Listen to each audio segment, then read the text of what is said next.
ഈ അനുഗ്രഹിക്കപ്പെട്ട തിരുവചന പഠനത്തിലേക്ക് എല്ലാവരെയും സ്വാഗതം ചെയ്തിരുന്നു. യോഹന എഴുതിയ സുവിശേഷം എന്ന പുസ്തകത്തിന്റെ 12ാമത്തെ ക്ലാസ്സിലേക്കാണ് നാം ഇന്ന് രാത്രി സന്തോഷത്തോടെ അടുത്തു വന്നിരിക്കുന്നത്. കഴിഞ്ഞ നമ്മൾ ചിന്തിച്ച വിഷയങ്ങളുടെ തുടർ പഠനത്തിലേക്ക് തുടർന്ന് നമുക്ക് ദൈവത്തെ ആശ്രയിച്ച് പ്രാർത്ഥനയോടെയായിരിക്കാം. കർത്താവ് നമ്മെ സഹായിക്കട്ടെ. കർത്താവ് നിക്കോദെമസിനോട് സംസാരിച്ച വിഷയങ്ങൾ ആഴമേറിയ കാര്യങ്ങളായിരുന്നു എന്നുള്ളത് നാം കഴിഞ്ഞ സ്നേഹത്തിൽ പറയാത്ത 10 കാര്യങ്ങളാണ് നിക്കോദെമസിനോട് പറഞ്ഞത്. അത് ഓരോന്നും പിന്നീടുള്ള തിരുവചന ഭാഗങ്ങളിൽ സുവിശേഷങ്ങളിലും ലേഖനങ്ങളിലും അതുപോലെ വെളിപ്പാട് പുസ്തകത്തിൽ പുതിയ നിയമത്തിലെല്ലാം അതേക്കുറിച്ച് പിന്നെ സംശയമായി രേഖപ്പെടുത്തിയിട്ടുണ്ട്. അപ്പോൾ അതിലെ പ്രധാനപ്പെട്ട കാര്യങ്ങളെ കുറിച്ച് നമ്മളിന്ന് ചിന്തിച്ചുകൊണ്ടിരിക്കുമ്പോൾ തുടർന്നുള്ള സംഭാഷണത്തിൽ എന്തെല്ലാമാണ് കർത്താവ് ലോകത്തിൽ വന്നപ്പോൾ താൻ പറയാനുള്ളതെല്ലാം വ്യക്തമായി നിക്കോദെമോസിനോട് ഒരു വാക്യങ്ങൾ പോലെ പറയാട്ടെടുത്തു, സൂചന പോലെ നൽകാനിടയാക്കും. അപ്പോൾ ഈ സൂചന കൊടുത്തുകൊണ്ട് തുടർന്ന് അവന്റെ വാക്കിലൂടെയും പ്രവൃത്തിയിലൂടെയും താൻ സംസാരിച്ചതെല്ലാം നിറവേറ്റപ്പെടുവാൻ വേണ്ടിയാണ് കർത്താവ് പ്രവർത്തിക്കുന്നതാണ് നമുക്കിവിടെ കാണാൻ സാധിക്കുന്നത്. കർത്താവ് അവനോട് സംസാരിച്ചതിൽ വീണ്ടും ജനത്തെ കുറിച്ചുള്ള കാര്യമാണ് ആദ്യം പറഞ്ഞത്. അത് 3-ാം വാക്യം, സൂക്ഷിക്കും 3-ാം വാക്യം. ദൈവരാജ്യ സംബന്ധമായ ദൈവരാജ്യം എന്നുള്ളതിനെ കുറിച്ചുള്ള ചിന്ത അവിടെ തന്നെ ഉൾക്കൊണ്ടു. 3-ാം വാക്യം വെള്ളത്താലും ആത്മാവിനാലും ജനിക്കുന്നത് പ്രത്യേകത ഉളവാകുന്ന വീണ്ടും ജനത്തെ കുറിച്ചും അവരുടെ പ്രത്യേകതയെ കുറിച്ചുമാണ് 3-ാം വാക്യത്തിൽ പറഞ്ഞിട്ടുള്ളത്. ദൈവത്തിന്റെ അഥവാ ഞങ്ങളുടെ തികവുള്ള സാക്ഷ്യം എന്താണെന്നുള്ളത് ദൈവിക തൃത്വസാക്ഷ്യത്തെ കുറിച്ച് 3-ാമത്തെ അതിന്റെ 11-ാമത്തെ വാക്യത്തിൽ പറഞ്ഞിരിക്കുന്നു. മനുഷ്യപുത്രനായിരിക്കുന്ന ക്രിസ്തുവിനെ വെളിപ്പെടുത്തുന്നതാണ് 3-ാമത്തെ 13-ാമത്തെ വാക്യം. യക്ഷസർപ്പത്തെ ഉയർത്തിയതിന്റെ പൊരുൾ എന്താകുന്നു എന്നാണ് 3-ാമത്തെയും 14-ാം വാക്യത്തിൽ കർത്താവ് ആമുഖമായിട്ട് പറയാനിടയാത്തത്. ലോകത്തെ സ്നേഹിച്ച ദൈവസ്നേഹം 3-ാമത്തെയും 16-ാമത്തെ വാക്യം. സാക്ഷാൽ ദൈവസ്നേഹം എന്താകുന്നു എന്നുള്ളത് ആണ് 3-ാമത്തെയും 16-ാം വാക്യത്തിൽ രേഖപ്പെടുത്തിയിരിക്കുന്നത്. യേശുക്രിസ്തു 1-ാമത്തെ പ്രത്യക്ഷതയും അതിന്റെ ഉദ്ദേശത്തെ കുറിച്ചുമാണ് 8-ാമതായി കർത്താവ് നിക്കോദെമോസിനോട് പറഞ്ഞത് 3-ാമത്തെ അതിന്റെ 17-ാമത്തെ വാക്യം. ഒന്നെങ്കിൽ രക്ഷ അല്ലെങ്കിൽ ശിക്ഷ എന്നുള്ളത് സകല മനുഷ്യർക്കുമുള്ളതാണ്. അതേക്കുറിച്ചാണ് 3-ാം 18-19 വാക്യങ്ങളിൽ രേഖപ്പെടുത്തിയിരിക്കുന്നത്. സത്യ വെളിച്ചത്തിലേക്ക് വരുന്നവരും വരാത്തവരും തമ്മിലുള്ള വ്യത്യാസമാണ് 3-ാമത്തെയും 19-20 വാക്യങ്ങളിൽ രേഖപ്പെടുത്തിയത്. ഇങ്ങനെ നിക്കോദെമസിനോട് ദൈവം പറഞ്ഞിരിക്കുന്ന കാര്യങ്ങളെ വിഷയങ്ങളെ അടിസ്ഥാനമാക്കിയുള്ള ചിന്തകളാണ് തുടർന്നുള്ള ഭാഗങ്ങളിൽ നമുക്ക് സവിസ്തരം കാണാൻ സാധിക്കും. ഇവിടെ നമ്മളിത് പഠിച്ചു പോകുമ്പോൾ കഴിഞ്ഞ ദിവസം 3-ാമത്തെയും 16-ാം വാക്യത്തെ ആധാരമാക്കി നാം ചിന്തിച്ചത് സാക്ഷാൽ ദൈവത്തിന്റെ സ്നേഹം എന്താകുന്നു എന്നതിനെ കുറിച്ചാണ് നാം വാക്കടിയാത്തത്. കഥ പറഞ്ഞു, സ്നേഹിതന്മാർക്ക് വേണ്ടി തന്റെ സ്വന്തം ജീവനെ കൊടുക്കുന്നതിനേക്കാൾ വലിയ അധികം സ്നേഹമില്ല. കൂട്ടുകാരനെ നിന്നെപ്പോലെ തന്നെ സ്നേഹിക്കണമെന്നുള്ള രാജീയ ന്യായപ്രമാണത്തിലാണ് അടങ്ങിയിരിക്കുന്നത്. കൂട്ടുകാരനെ നിന്നെപ്പോലെ തന്നെ സ്നേഹിക്കണം. അപ്പോൾ വാസ്തവത്തിൽ കർത്താവ് നമ്മെ സ്നേഹിച്ച് അവനെപ്പോലെ നമ്മളെ സ്നേഹിച്ച് അവനെപ്പോലെ ആക്കുക എന്നുള്ളതാണ് ആ രാജീയ ന്യായപ്രമാണം. അതിനെ രാജീയ ന്യായപ്രമാണമാണ് യാക്കോബ് അപ്പോസ്തലൻ രേഖപ്പെടുത്തിയത്. അപ്പൊ ഈ രാജീയ ന്യായപ്രമാണം നിന്നെപ്പോലെ തന്നെ നിന്റെ കൂട്ടുകാരനെ സ്നേഹിക്കണം. അപ്പോൾ കർത്താവ് യഥാർത്ഥമായ സ്നേഹിതനാണ് എന്ന് പറയുമ്പോൾ ആ സ്നേഹിതനായിരിക്കുന്ന ദൈവപുത്രൻ അവന് ഉള്ളതുപോലെ തന്നെ നമ്മളെ സ്നേഹിച്ച് നമ്മളെ അതേ പദവിയിലേക്ക് എത്തിക്കുക എന്നുള്ളതാണ് ദൈവത്തിന്റെ സ്നേഹം. അതാണ് രാജീയ ന്യായപ്രമാണം. രാജീയ ന്യായപ്രമാണം എന്ന് പറഞ്ഞാൽ അതിരിക്കുന്ന മർമ്മമാണ്. ഇപ്പൊ കർത്താവ് 10 കൽപ്പനകളെ 2ആയിട്ട് ചുരുക്കിയിട്ട് പറഞ്ഞ് ഇതാണ് യഥാർത്ഥമായ പ്രമാണം. ദൈവത്തെ നമസ്കരിക്കുന്നതിനെ കുറിച്ചും ആരാധനയെ കുറിച്ചും, 2 കൂട്ടുകാരനെ നിന്നെപ്പോലെ തന്നെ സ്നേഹിക്കുന്നതിനെ കുറിച്ചും. ഇപ്പൊ നമുക്കറിയാം, ഈ വാസ്തവത്തിൽ അസൂയ മറ്റുള്ള പിണക്കങ്ങളോ ഒന്നും ഇല്ലാത്തവർക്കെല്ലാം നമുക്ക് ലഭിച്ചിരിക്കുന്ന അതേ കാര്യങ്ങൾ നമുക്ക് നന്മയുണ്ടെങ്കിൽ അത് അവർക്കൂടെ ലഭിക്കുന്ന നമുക്ക് സന്തോഷം കാണുകയുള്ളൂ. കൂട്ടുകാരനെ തന്നെ പോലെ തന്നെ സ്നേഹിക്കുന്നവർ അതാണ്, അത് അവർക്കൂടെ വെളിപ്പെടുത്തി കൊടുക്കുന്നതാണ് എന്നുള്ളത്. അപ്പോൾ യഥാർത്ഥത്തിൽ ക്രിസ്തുയേശു മനുഷ്യനെ സ്നേഹിച്ച് അവനെ പോലെ തന്നെ നമ്മൾ ആകാനുള്ള ആ സ്നേഹം അത് അവൻ ജീവൻ തന്നുകൊണ്ട് നമ്മളെ സ്നേഹിച്ചു. അതുകൊണ്ടാണ് കൂട്ടുകാരന് സ്നേഹിക്കുന്നവൻ തന്റെ ജീവനെ കൊടുക്കുന്നതിനേക്കാൾ വലിയ സ്നേഹം അവനില്ല. എന്തിനാ കർത്താവ് നമ്മളെ സ്നേഹിച്ചത്? തന്റെ ജീവൻ തന്നതിന് വേണ്ടിയാണ്, നമ്മളെ അവനോട് കൂടി ഇരുത്താൻ വേണ്ടി. അപ്പൊ അതാണ് ഏറ്റവും വലിയ തികഞ്ഞ രാജകീയ ന്യായപ്രമാണം. ന്യായപ്രമാണം അപ്പോൾ പഴയ നിയമത്തിൽ ഉണ്ടായിരുന്നതെല്ലാം പ്രമാണം അനുസരിച്ച് സാമൂഹിക ജീവിതത്തോട് ബന്ധത്തിലുള്ള കാര്യങ്ങളെ കുറിച്ചാണ് അവിടെ പറഞ്ഞിരിക്കുന്നത്. അപ്പം നിന്നെ പോലെ എന്റെ കൂട്ടുകാരെ സ്നേഹിക്കുക എന്ന് പറയുമ്പോൾ സമൂഹത്തിൽ ജീവിക്കാനായിട്ടുള്ള ഒരു കാലഘട്ടം, ഒരു ഇതാണ്. എന്നാൽ പുതിയ നിയമത്തേക്ക് വന്നപ്പോൾ ഇപ്പൊ യേശുക്രിസ്തു നമ്മെ പോലെ അവനെ പോലെ തന്നെ നമ്മെ സ്നേഹിച്ചു. അപ്പോൾ ആ ഒരു സ്നേഹത്തെ കുറിച്ചാണ് ഇവിടെ ഈ സ്നേഹം എന്ന് പറഞ്ഞിരിക്കുന്നത്. ഇപ്പൊ ഞാൻ എന്റെ കൂട്ടുകാരനെ സ്നേഹിക്കുന്നതിനെ മറ്റുള്ളവരെ സ്നേഹിക്കുന്നെങ്കിൽ എനിക്ക് എന്തെങ്കിലും നന്മയുണ്ടെങ്കിൽ അത് അവർക്കൂടെ ഞാൻ കൊടുക്കാൻ വേണ്ടി ഞാൻ ആഗ്രഹിക്കുക, അവർ അവിടെ കൊണ്ടുവരാൻ വേണ്ടി ആഗ്രഹിക്കുകയും ചെയ്യും. അതുകൊണ്ടാണ് ഏറ്റവും വലിയ നന്മയായതുകൊണ്ടാണ് ഒരാൾ വിശ്വാസത്തിൽ വരുമ്പോൾ മറ്റുള്ളവർ ഇതിലേക്ക് വരണമെന്ന് ആഗ്രഹിക്കുകയും പ്രാർത്ഥിക്കുകയും അവരോടൊന്ന് സംസാരിക്കുകയും ചെയ്യുന്നത്. കാരണം മോശമായ ഒരു വഴിയാണെങ്കിൽ ആർക്കും അത് പറഞ്ഞു കൊടുക്കത്തില്ല. നമുക്കറിയാം, വഴിതെറ്റിപ്പോകുന്നവരാരും തന്നെ തങ്ങളുടെ പ്രിയപ്പെട്ടവരാരും ആ മാർഗത്തിലേക്ക് വരാൻ ഇഷ്ടപ്പെടത്തില്ല. ഇവിടെ അതിലേക്ക് കൊണ്ടുവരും. നമ്മൾ ഇനി കഷ്ടതയുള്ള സ്ഥലങ്ങളാണെങ്കിൽ നമ്മളെ പ്രിയപ്പെട്ടവരെ കൊണ്ടുപോയി അവരെ കഷ്ടത കൊടുക്കാൻ വേണ്ടി തയ്യാറാകത്തില്ല. എന്നാൽ നമ്മൾ നല്ലതായ കാര്യങ്ങളാണെങ്കിൽ നമുക്ക് സ്നേഹമുണ്ടെങ്കിൽ അവരെ കൂടി അത് കൊടുക്കത്തക്കണോ അല്ലെങ്കിൽ നന്മ കാണത്തക്കണോ ഉള്ളവരെ കൊണ്ടുപോവുകയൊക്കെ ചെയ്താണ് നമ്മുടെ മക്കളൊക്കെ ചെയ്യുന്നത്. അവർക്ക് നന്മയുണ്ടവര് വിദേശ രാജ്യങ്ങളൊക്കെ പല സ്ഥലങ്ങളിൽ നല്ല നല്ല സാഹചര്യത്തിലാകുമ്പോൾ മാതാപിതാക്കളെ കൊണ്ടുപോകുന്നത് ഞങ്ങൾ അനുഭവിക്കുന്ന ഞങ്ങൾ ജീവിക്കുന്ന ആ രാജ്യത്തിന്റെ ദേശത്തിന്റെ പ്രത്യേകത മനസ്സിലാക്കാൻ വേണ്ടി അവർ കൊണ്ടുപോകുന്നു. അതവിടെ സ്നേഹത്തിൽ നിന്നാണ്. അങ്ങനെ സ്നേഹിക്കുമ്പോൾ അതിന് പിൻപിൽ കാണുന്നത് അത് ആ ഒരു സ്നേഹം. അങ്ങനെ മാതാപിതാക്കൾ മക്കളെ കൊണ്ടുപോകുന്നതും എല്ലാം ഇതിന്റെ മറിഞ്ഞിരിക്കുന്ന കാര്യമാണ്. എന്നാൽ മോശമായിട്ടുള്ളൊരു സ്ഥിതിയിലേക്ക് ഒരിക്കലും ആരും അവരുടെ സ്വന്തം ആൾക്കാരെ കൊണ്ടുപോകാൻ ആഗ്രഹിക്കുന്നില്ല. അതുകൊണ്ടാണ് വിശ്വാസമാർഗം അതിശ്രേഷ്ഠമായ മാർഗമാണ്, സ്നേഹത്തിന്റെ മാർഗമാണ്. അതുകൊണ്ട് ഒരാൾ വിശ്വാസം കഴിയുമ്പോൾ മറ്റുള്ളവർ അതിൽ വരണമെന്ന് ആഗ്രഹിക്കുന്നത്. ഒരിക്കലും ഒരു പിതാവ് ഒരു മകൻ അവിശ്വാസത്തിലാണെങ്കിൽ അവൻ അവിടെ തന്നെ നിന്നോട്ടെ എന്ന് വിചാരിക്കത്തില്ല. അവൻ എങ്ങനെയെങ്കിലും വിശ്വാസമാണെന്ന് ആഗ്രഹിക്കും. കാരണം ഇത് അതിശ്രേഷ്ഠമായ മാർഗം, നമ്മളെല്ലാം അതാണ് ചെയ്യുന്നത്.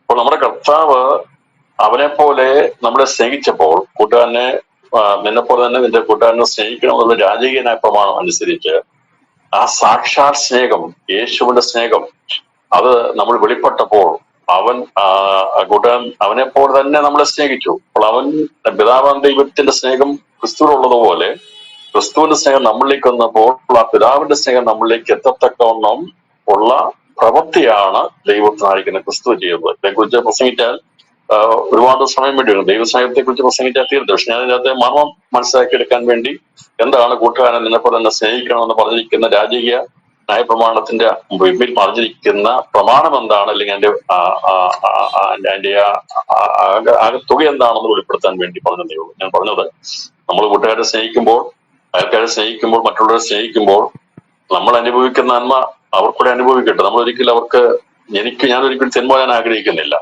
അങ്ങനെയാണെങ്കിൽ മറ്റുള്ളവർക്ക് തിന്മ വരാതിരിക്കാൻ വേണ്ടി നമ്മൾ ആഗ്രഹിക്കുന്ന പോലെ ജീവിക്കുന്നതാണ് സാമൂഹികമായിട്ടുള്ള ജീവിതം. എന്നാൽ സ്വർഗീയമായിരിക്കുന്ന ചിന്തയിൽ വരുന്നത് പിതാവാം ദൈവത്തോടുകൂടി സമത്വത്തിൽ ഇരിക്കുന്ന പുത്രനാം ദൈവം ലോകസ്ഥാപനത്തിന് മുമ്പ് ഈ മനുഷ്യനോടുള്ള സൃഷ്ടിയെക്കുറിച്ച് സ്നേഹമുണ്ടായിരുന്നു.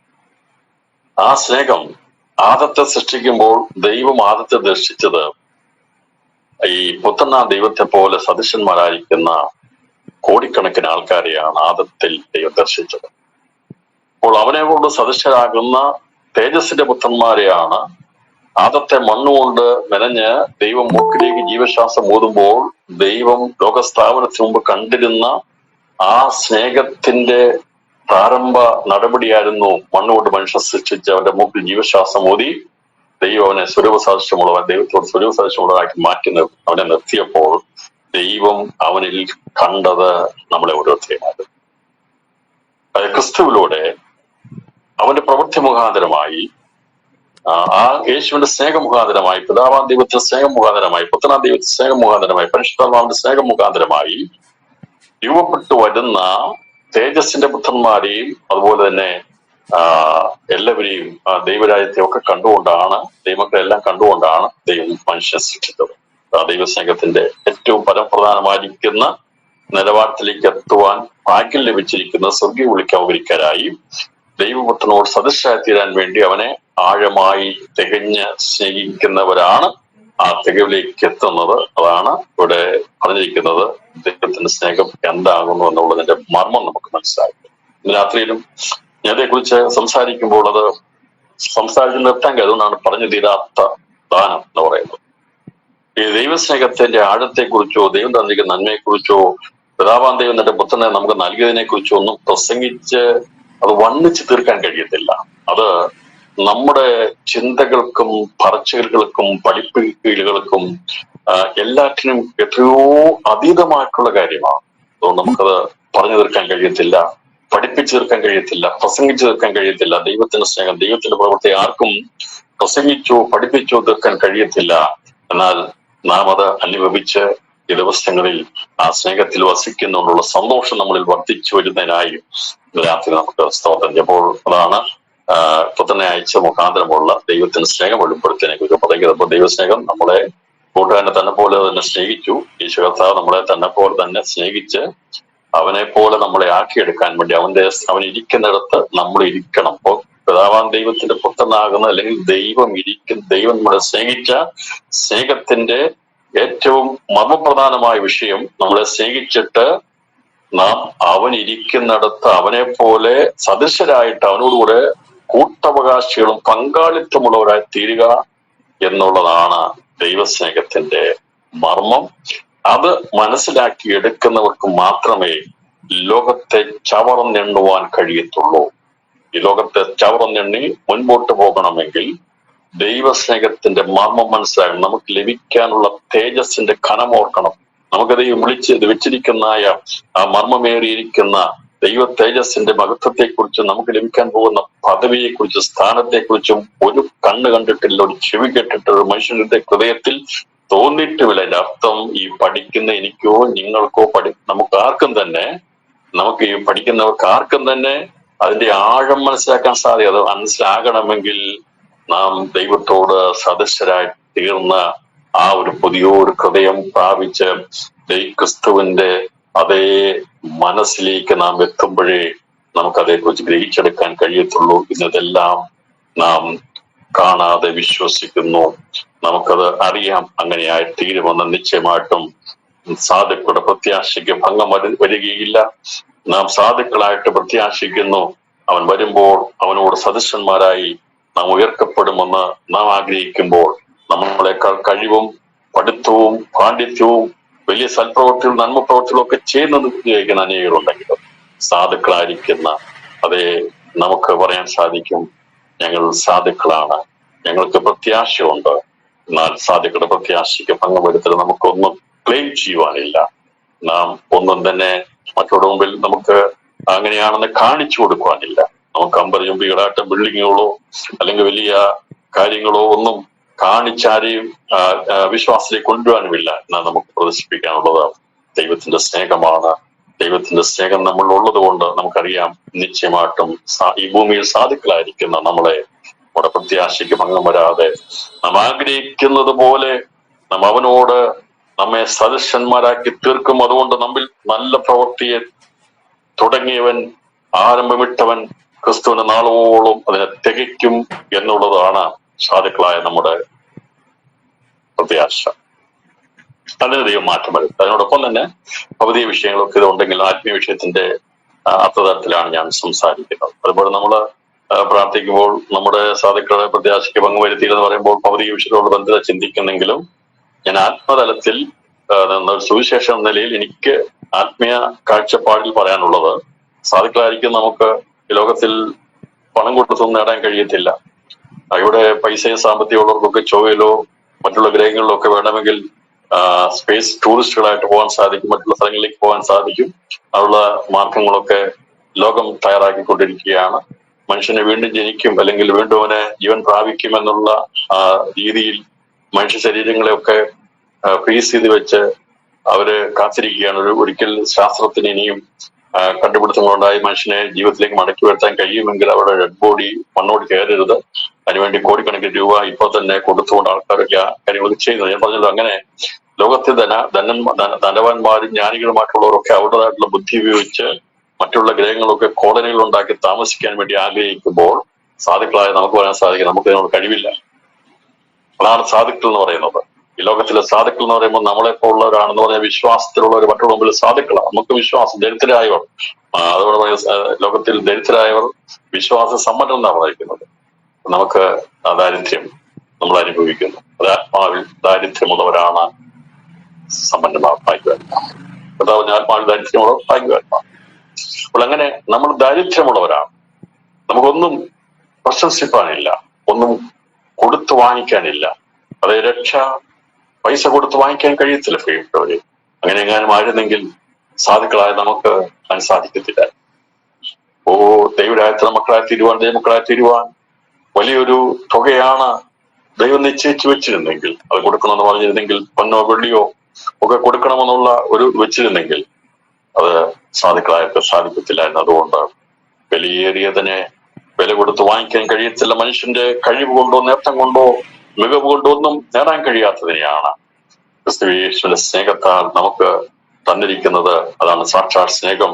അതിന്റെ വില എന്നുള്ളത് എത്രയോ വലുതാണ്. അതുകൊണ്ട് ആ വിലയെ നാം നിസ്സാരമായി കണക്കാക്കാതെ രാത്രി പറഞ്ഞ കർത്താവേ, നിന്റെ വില ഞാൻ എന്നുള്ള വ്യക്തിക്ക് വിലയില്ല, എന്നാൽ അങ്ങയുടെ ആ വിളി എന്റെ മേലുള്ളത് കൊണ്ട്, അവിടുത്തെ രക്തത്താലും വചനത്താലും എന്നെ വീണ്ടെടുത്തത് കൊണ്ട്, അവിടുത്തെ ആത്മാവിനാൽ പിതാവാൻ ദൈവത്തിന്റെ പ്രസാദത്താൽ എന്നെ വീണ്ടെടുത്തത് കൊണ്ട് ഞാൻ വിലയേറിയവനായി തീർന്നു.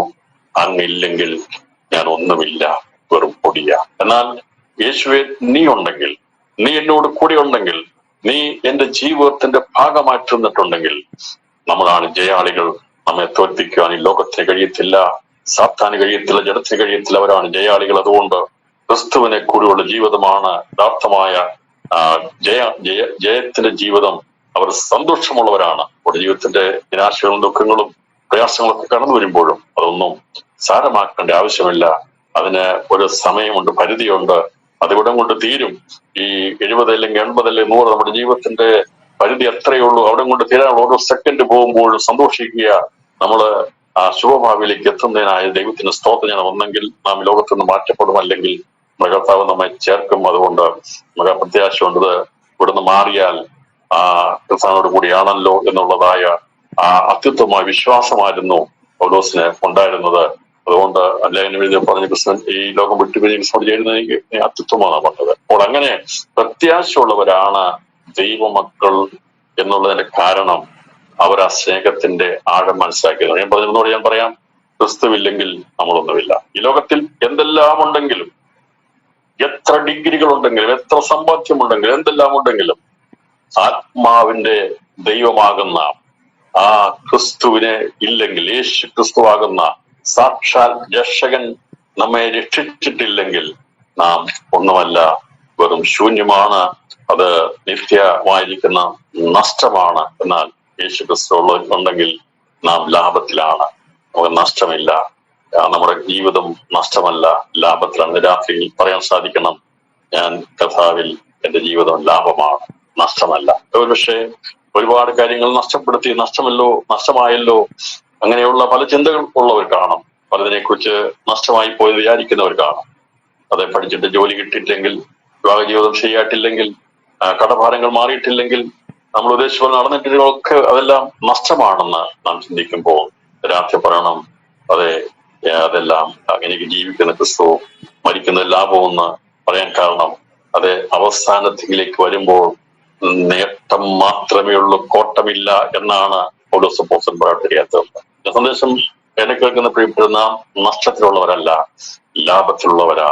നമ്മെ ലാഭമുള്ളതാക്കി മാറ്റിയത്, നമ്മെ പ്രോഫിറ്റുള്ളവരാക്കി മാറ്റിയത് ഒരുവന്റെ പ്രവൃത്തിയാണത്. ക്രിസ്തുവിന്റെ സ്നേഹമാണ്, ഈ ദൈവത്തിന്റെ സ്നേഹമാണ് നമ്മെ സമ്പന്നന്മാരാക്കിയത്. അതിനായി ആത്മീയ സമ്പന്നത പ്രാപിച്ച ദൈവമക്കൾ രാത്രി സന്തോഷത്തോടെ പറയണം, ഈ തിരുവചന പഠനം എന്നെ ആത്മീയ സമ്പന്നതയിലേക്ക് നയിക്കുന്നു.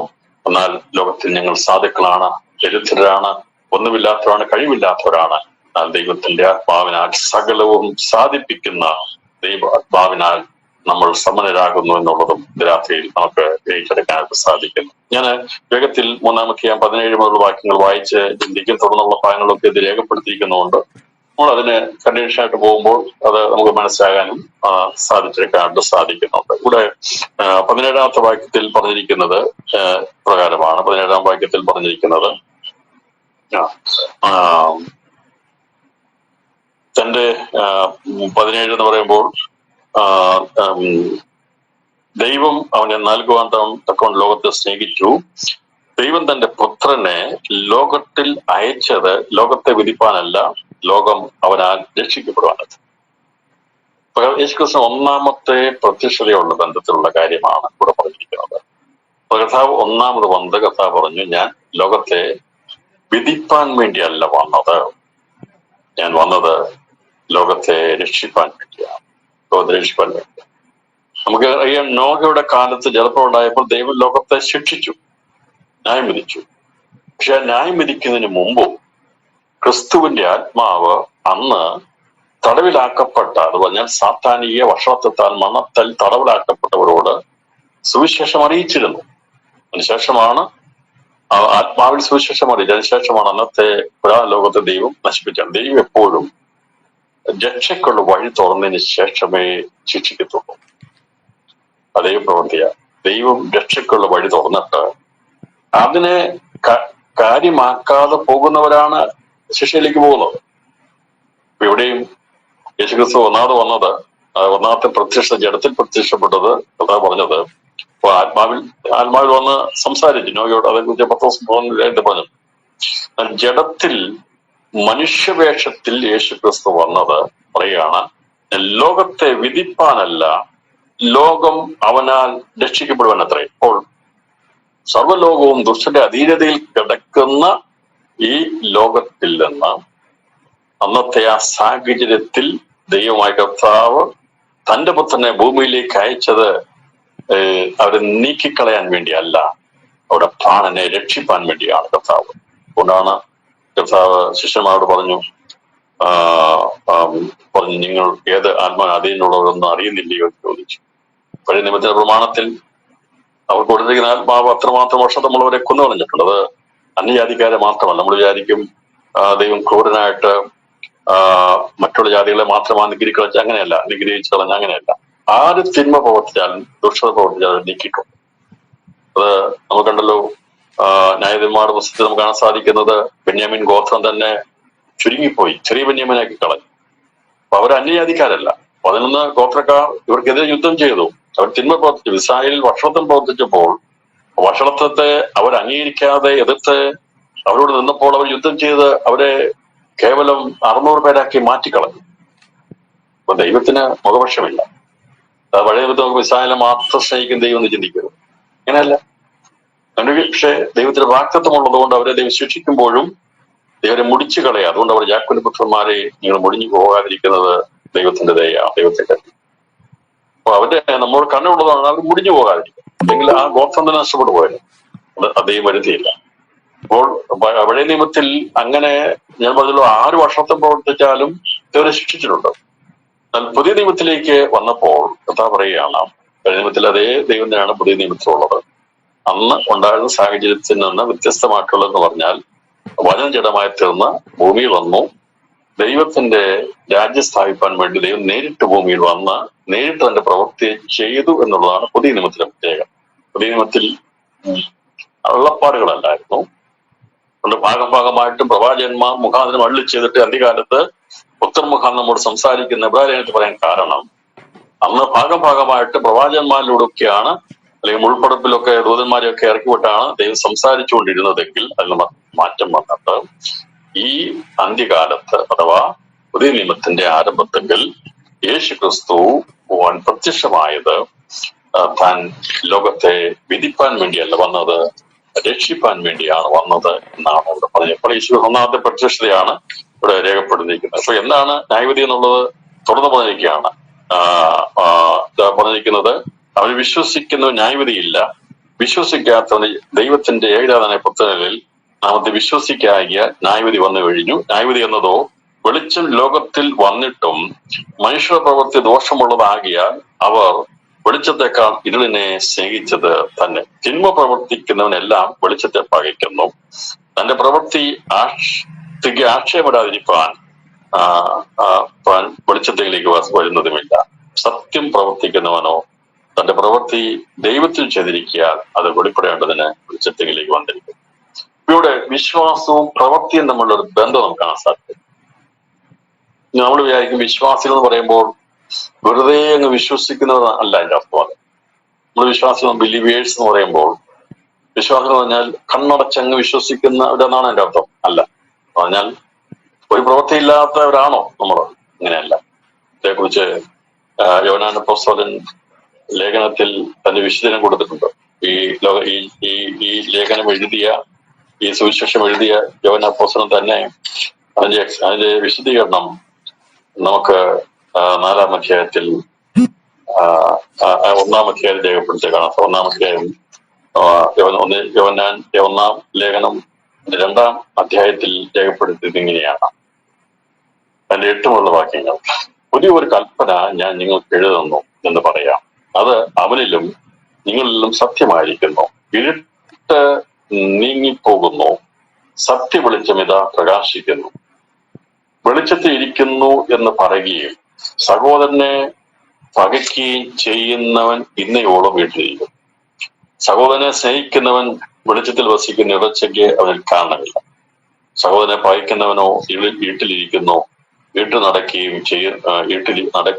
ചെയ്യുന്നു. ഇരുട്ട് അവന്റെ കണ്ണ് കുരുടാക്കിയാൽ എവിടേക്ക് പോകുന്നു എന്ന് അവൻ അറിയുന്നില്ല. അപ്പോൾ ഇങ്ങനെ ഇവിടെ പറഞ്ഞിരിക്കുന്നത്, നമ്മള് വിശ്വാസികളാണ് എന്ന് പറഞ്ഞിട്ട് നാം പറയുമ്പോൾ പറയുന്നത് വെളിച്ചത്തിൽ ഇരിക്കുന്നു എന്ന് പറയുകയും സഹോദരനെ പറയുകയും ചെയ്യുന്നു. ഇതിനനുബന്ധമായി യാക്കോബിന്റെ ലേഖനം 2 മുതൽ 14 അധ്യായങ്ങൾ വായിക്കുമ്പോൾ ശരിയായ രീതിയിൽ വായിച്ചു കഴിയുമ്പോൾ നമുക്ക് ഒരുപാട് സംശയം ഉണ്ടാവും. എന്താണ് ഇവിടെ പറഞ്ഞിരിക്കുന്നതിന്റെ ഈ വിശ്വാസം പ്രവൃത്തി എന്താണെന്നുള്ള സംശയം ഉണ്ടാവും.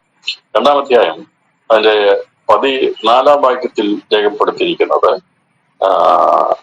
ഇങ്ങനെയാണ്: സഹോദരന്മാരെ, ഒരുത്തൻ തനിക്ക് വിശ്വാസമുണ്ടെന്ന് പറയുകയും പ്രവൃത്തി ഇല്ലാതിരിക്കുകയും ചെയ്താൽ ഉപകാരം എന്ത്?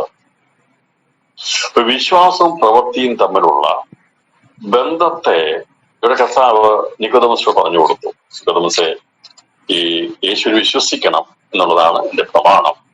അങ്ങനെ തന്റെ പുത്രനിൽ വിശ്വസിക്കുന്നവൻ ന്യായവിധി വരാതെ അവൻ ജീവത്തിലേക്ക് പ്രവേശിച്ചിരിക്കും. അവരെ ന്യായവിധി മാറി.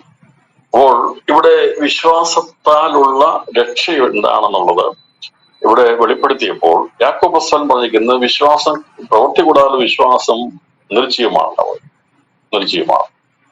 അപ്പോൾ എന്താണ് അതെന്നുള്ളത് ദൈവമക്കൾക്ക് അറിയാം. എങ്കിൽ ഞാൻ ഒന്നുകൂടെ ഉണർത്തുന്നത്, നമ്മൾ എന്തിനാണ് വിശ്വസിക്കുന്നത്, എന്താണ് ദൈവത്തിന്റെ പ്രവൃത്തി എന്നൊക്കെ മനസ്സിലാക്കുന്നത് മാത്രമേ അതിന്റെ കാര്യങ്ങൾ ശരിയായ രീതിയിൽ മനസ്സിലാക്കാൻ സാധിക്കും. അല്ലാതെ നാം വിശ്വസിക്കുന്നു പറഞ്ഞുകൊണ്ട് പ്രവൃത്തിയൊന്നും ഇല്ലാതെ കഴിഞ്ഞാൽ അത് നിർജ്ജീവമായിട്ടുള്ളതാണ്. എന്നാൽ മനുഷ്യന്റെ പാപത്തിൽ നിന്ന് മോചിക്കാനുള്ള ഒരു പ്രവൃത്തിയും ഭൂമിയിൽ യേശുക്രിസ്തുവിന്റെ പ്രവൃത്തിയല്ലാതില്ല എന്നൂടെ ഞാൻ പറയാം. എത്ര സൽപ്രവൃത്തികൾ ചെയ്താൽ, അതാണ് ഇവിടെ യാക്കോബ് രേഖപ്പെടുത്തി 2-ാമത്തെ 10-ാം വാക്യം. ഒരുത്തൻ, യാക്കോബിന്റെ ലേഖനം 2-ാമത്തെ 10-ാം വാക്യത്തില്, ഒരുത്തൻ ന്യായപ്രമാണം മുഴുവനും അനുസരിച്ച് നടന്നിട്ടും ഒന്നിൽ തെറ്റിയ അവൻ സകലത്തിനും കുറ്റക്കാരനായിരുന്നു. അപ്പോൾ ഒരു പ്രമാണങ്ങൾക്കും സൽപ്രവൃത്തികൾക്കും മനുഷ്യനെ രക്ഷിക്കാൻ കഴിയത്തില്ല. കാരണം മനുഷ്യപാപത്തെ മായിച്ചു കളയാൻ കഴിയത്തില്ല. എന്നാൽ സൽപ്രവൃത്തി ചെയ്ത് ദാനിയേൽ പുസ്തകത്തിൽ പറഞ്ഞിട്ടുണ്ട്, സൽപ്രവൃത്തി ചെയ്യുന്ന മുഖാന്തരമായി നിന്റെ പാപങ്ങളെ ദൈവം ക്ഷമിക്കുമെന്ന് പറഞ്ഞു. പക്ഷെ എന്നാൽ അത് താൽക്കാലികമായിട്ടുള്ള ഇതാണ്. ഇവരെല്ലാം രക്ഷ പ്രാപിച്ചത്, വിടുതൽ പ്രാപിച്ചത് പിതാവാം ദൈവം തന്റെ പുത്രനിലൂടെ ക്ഷമിക്കുമ്പോഴാണ് അതിന്റെ പൂർത്തീകരണത്തിലേക്ക് എത്തുന്നത്. അപ്പോൾ ദൈവത്തിന്റെ പ്രവൃത്തി കൂടാതെ ആരും തന്നെ നീതീകരിക്കപ്പെടുന്നില്ല. നീതീകരിക്കപ്പെടുന്ന വിശ്വാസത്താലാണ്. അപ്പോൾ ആ വിശ്വാസം എന്നുള്ളത് ഒരു പ്രവൃത്തിയില്ലാത്ത വിശ്വാസമല്ല. അപ്പോൾ ആ പ്രവൃത്തി എന്തായിരുന്നു എന്നത് നമ്മൾ ചിന്തിക്കുമ്പോൾ, എന്റെ പ്രവൃത്തി കൊണ്ടോ നിങ്ങളുടെ പ്രവൃത്തി കൊണ്ടോ ലോകത്തുള്ള ഒരു മഹാന്മാരുടെ പ്രവൃത്തി കൊണ്ടോ പാപത്തിന് പരിഹാരം വരികയില്ല. എന്നാൽ പാപത്തിന് പരിഹാരം വരുന്നത് വരെയും സകല മനുഷ്യരും ഇരുളിന് ബന്ധിതരാണ്. മരണത്തിന് ബന്ധിതരാണ്. അപ്പോൾ അവരെ മോചിപ്പിക്കണമെങ്കിൽ, ആ പാപത്തിന്റെ ചങ്ങല അഴിക്കണമെങ്കിൽ, സാത്താന്റെ പ്രവൃത്തികളെ അഴിപ്പാൻ വേണ്ടി ദൈവപുത്രൻ പ്രത്യക്ഷനായി. അതായത് ഇരുളായിരിക്കുന്ന മരണത്തെ അഴിക്കാൻ വേണ്ടി ദൈവപുത്രൻ പ്രത്യക്ഷനായത് അവന്റെ പ്രവൃത്തിയെ അഴിപ്പാൻ വേണ്ടിയാണ് യേശു ക്രിസ്തു ലോകത്തിൽ ഒന്നാമത് വന്നത്. സാത്താന്റെ പ്രവൃത്തി അഴിപ്പാൻ ദൈവപുത്രൻ പ്രത്യക്ഷനായി. ആർക്കും അഴിക്കാൻ കഴിയാത്ത മരണത്തിന്റെ ബന്ധനം, പാപത്തിന്റെ കഠിനത മനുഷ്യനെ, മനുഷ്യ ആത്മാവിനെ, മനുഷ്യ ജീവിതത്തെ ബന്ധിച്ചു വെച്ചെന്ന് ബന്ധനമഴിക്കുവാൻ ലോകത്തിലുള്ള ഒരു ശക്തിക്കും കഴിയത്തില്ലായിരുന്നു. അതുകൊണ്ടാണ് പഴയ നിയമത്തുള്ളിൽ ഒരു മരിച്ചു കഴിയുമ്പോൾ അവരെല്ലാം നീതീകരണം പ്രാപിച്ച്, വിശ്വാസത്താൽ നീതീകരണം പ്രാപിച്ചിട്ടോ അവർ പൂർത്തീകരണം നീതീകരണം പ്രാപിച്ചില്ല, വിശ്വസിച്ചെങ്കിലും നീതീകരണം പ്രാപിച്ചെടുക്കാൻ കഴിയാത്തതുകൊണ്ടാണ് അവര് പാതാളത്തിൽ അവരായിരുന്നത്. എന്നാൽ യേശുക്രിസ്തു മുഖാന്തരമുള്ള വിടുതൽ സംഭവിച്ചപ്പോഴാണ് അങ്ങനെ നന്മ പ്രവർത്തിച്ചവരും വിശ്വസിച്ചവരും എല്ലാവരെയും കർത്താവ് നീതീകരിച്ച് അവരെ പാതാളത്തിന് അടിയിൽ നിന്ന് മോചിപ്പിച്ചത്, ബദ്ധന്മാരെ വിടുവിച്ചതാണ്. ക്രിസ്തു മുഖാന്തരമല്ലാതെ ഒരൊറ്റ മനുഷ്യൻ പോലും, അത് ലോകത്തിൽ ജനിച്ചവരാകട്ടെ, ജീവിക്കുന്നവരാകട്ടെ, ഇനി ജീവിപ്പാനുള്ളവരാകട്ടെ, യേശു ക്രിസ്തു ഒഴികെ മറ്റൊരു മാർഗത്തിലൂടെയും രക്ഷപ്രാപിപ്പാൻ കഴിയത്തില്ല. കാരണം അതിന് ഒരേ ഒരു വഴിയേ ഉള്ളൂ, ഒരു മാർഗമേ ഉള്ളൂ. കുഞ്ഞാടിന്റെ തിരുരക്തം ജീവനല്ലാതെ മറുവിലയില്ല. അതുകൊണ്ട് ആ മറുവില നൽകാൻ വേണ്ടി യേശു ചെയ്ത പ്രവൃത്തി, അതാണ് മറ്റാരും ചെയ്തിട്ടില്ലാത്ത പ്രവൃത്തി, ക്രിസ്തു ക്രൂശിൽ പ്രവർത്തിച്ചു. അതാണ് പറയുന്നത്, ആശ്ചര്യക്കാരെ നിങ്ങൾ ആശ്ചര്യപ്പെട്ട് നശിച്ചു പോവുകയും നിങ്ങൾ വിശ്വസിക്കാത്ത പ്രവൃത്തി ഞാൻ ചെയ്യുന്നുവെന്ന് പ്രവചനങ്ങളിൽ രേഖപ്പെടുത്തിയിരിക്കുന്നത്. അപ്പോൾ മറ്റാരും പറഞ്ഞാലും വിശ്വസിക്കാൻ കഴിയാത്ത ദൈവപ്രവൃത്തി, അതായത് ആശ്ചര്യമായ പ്രവൃത്തി, ചെങ്കടൽ പിളർന്നതോ, എരിഹോ മതിൽ വീണതോ, അല്ലെങ്കിൽ മറ്റുള്ള അത്ഭുതങ്ങളോ അടയാളങ്ങളോ, ലാസർ ഉയർത്തപ്പെട്ടതോ ഒന്നുമല്ല ഏറ്റവും വലിയ പ്രവൃത്തി. ഏറ്റവും വലിയ പ്രവൃത്തി എന്നുള്ളത് ഞാൻ ഒന്നുകൂടെ രാത്രി പറയട്ടെ, ചെങ്കടൽ പിളർന്നതോ, യോർദാൻ വിഭാഗിക്കപ്പെട്ടതോ, മരുഭൂമിയിൽ മന്ന ലഭിച്ചതോ, അഗ്നിസർപ്പങ്ങൾ കടിയേറ്റപ്പോൾ പിച്ചസർപ്പത്തെ നോക്കി രക്ഷ പ്രാപിച്ചതോ, അല്ലെങ്കിൽ ലാസർ ഉയർക്കപ്പെട്ടതോ ഒന്നുമുള്ളതല്ല ഏറ്റവും വലിയ പ്രവൃത്തി. ഏറ്റവും വലിയ പ്രവൃത്തി മനുഷ്യവംശത്തിന്റെ പാപത്തിന് വേണ്ടി യേശു ക്രിസ്തു യാഗമായി തീർന്ന് അവന്റെ യാഗരക്തം, ദിവ്യമായിരിക്കുന്ന ജീവനുള്ള നിർമ്മലമായ കുഞ്ഞാടിന്റെ രക്തം മുഖാന്തരമുള്ള ആ ശക്തി ഈ ലോകത്തിലേക്ക്, ഈ മണ്ണിലേക്ക് അത് പ്രവചിച്ചു കഴിഞ്ഞപ്പോൾ ഉണ്ടായ പ്രവൃത്തിയാണ് യഥാർത്ഥമായ വിടുതൽ, അല്ലെങ്കിൽ മോചനം എന്ന് പറയുന്നത്. മോചിക്കപ്പെട്ടത്, പാപമോചനത്തിന്റെ പ്രവൃത്തി ഉണ്ടായത് യേശുക്രിസ്തുവിന്റെ രക്തത്തിലൂടെ. അപ്പോൾ അത് നമ്മൾ വിശ്വസിക്കുന്നു. എനിക്ക് ചെയ്യാൻ കഴിയാത്തത് എന്റെ കർത്താവ് എനിക്ക് വേണ്ടി ചെയ്തു. ആ പ്രവൃത്തിയിൽ വിശ്വസിക്കുന്നതിനെയാണ് വിശ്വാസികൾ എന്ന് പറയുന്നത്. അപ്പോൾ വിശ്വാസം എന്നുള്ളൊരു പ്രവൃത്തിയുണ്ട്. ആ പ്രവൃത്തി എന്താണ്? നമ്മുടെ പ്രവൃത്തി അല്ല. നമ്മുടെ പ്രവൃത്തിയോട് നമുക്ക് രക്ഷപ്പെടാൻ കഴിയത്തില്ല. നമ്മളെക്കാൾ എന്നെക്കാൾ എത്രയോ നല്ല പ്രവൃത്തി ചെയ്യുന്ന ആൾക്കാരുണ്ട്. എന്നാൽ രാത്രി ഞാൻ പറയാൻ സാധിക്കുന്നത്, ഞാൻ ആ പാവികൾ ഒന്നാമനായിരുന്നു എന്ന് പൗലോസ് അപ്പോസ്തലൻ പറയുവാനിടയാത്ത. നമ്മൾ വിചാരിക്കരുത് ഞാനൊരു തെറ്റും ചെയ്തിട്ടില്ല. നമ്മൾ എത്രമാത്രം നമ്മൾ അംഗീകരിക്കുന്നു അത്രമാത്രം ദൈവത്തെ സ്നേഹിക്കാൻ കഴിയും. അതുകൊണ്ടാണ് കർത്താവ് പരിശുദ്ധമായ വീട്ടിൽ യേശു കടന്നു ചെന്നപ്പോ അവന്റെ കാൽക്കൽ ഇരുന്ന് പാവനിയായിരിക്കുന്ന ഒരു സ്ത്രീ അവൾ കണ്ണുനീർ കൊണ്ട് കാല് കഴുകി അവളുടെ തലമുടി കൊണ്ട് തുടച്ചപ്പോ യേശു പരിശുദ്ധമാണിയെ നോക്കിയിട്ട് പറഞ്ഞു, വിചാരിച്ചു അവന് ഒന്നും നേടാനില്ല യേശു. കർത്താവ് ചോദിച്ചു, അധികമായി സ്നേഹിക്കുമെന്ന് ചോദിച്ചു. അധികം വളച്ചിട്ട് മതി സ്നേഹിക്കുന്നു പറഞ്ഞു. പ്രിയപ്പെട്ടവരെ, നമ്മളാരും ചിന്തിക്കരുത് ഞാൻ പാപം ചെയ്തിട്ടില്ലെന്ന് വിചാരിക്കരുത്. നമ്മൾ ഭാവിയിലായിരുന്നു. പൗലോസ് പറഞ്ഞു, ഞാൻ ആ ഭാവിയിൽ ഒന്നാമനാണ്.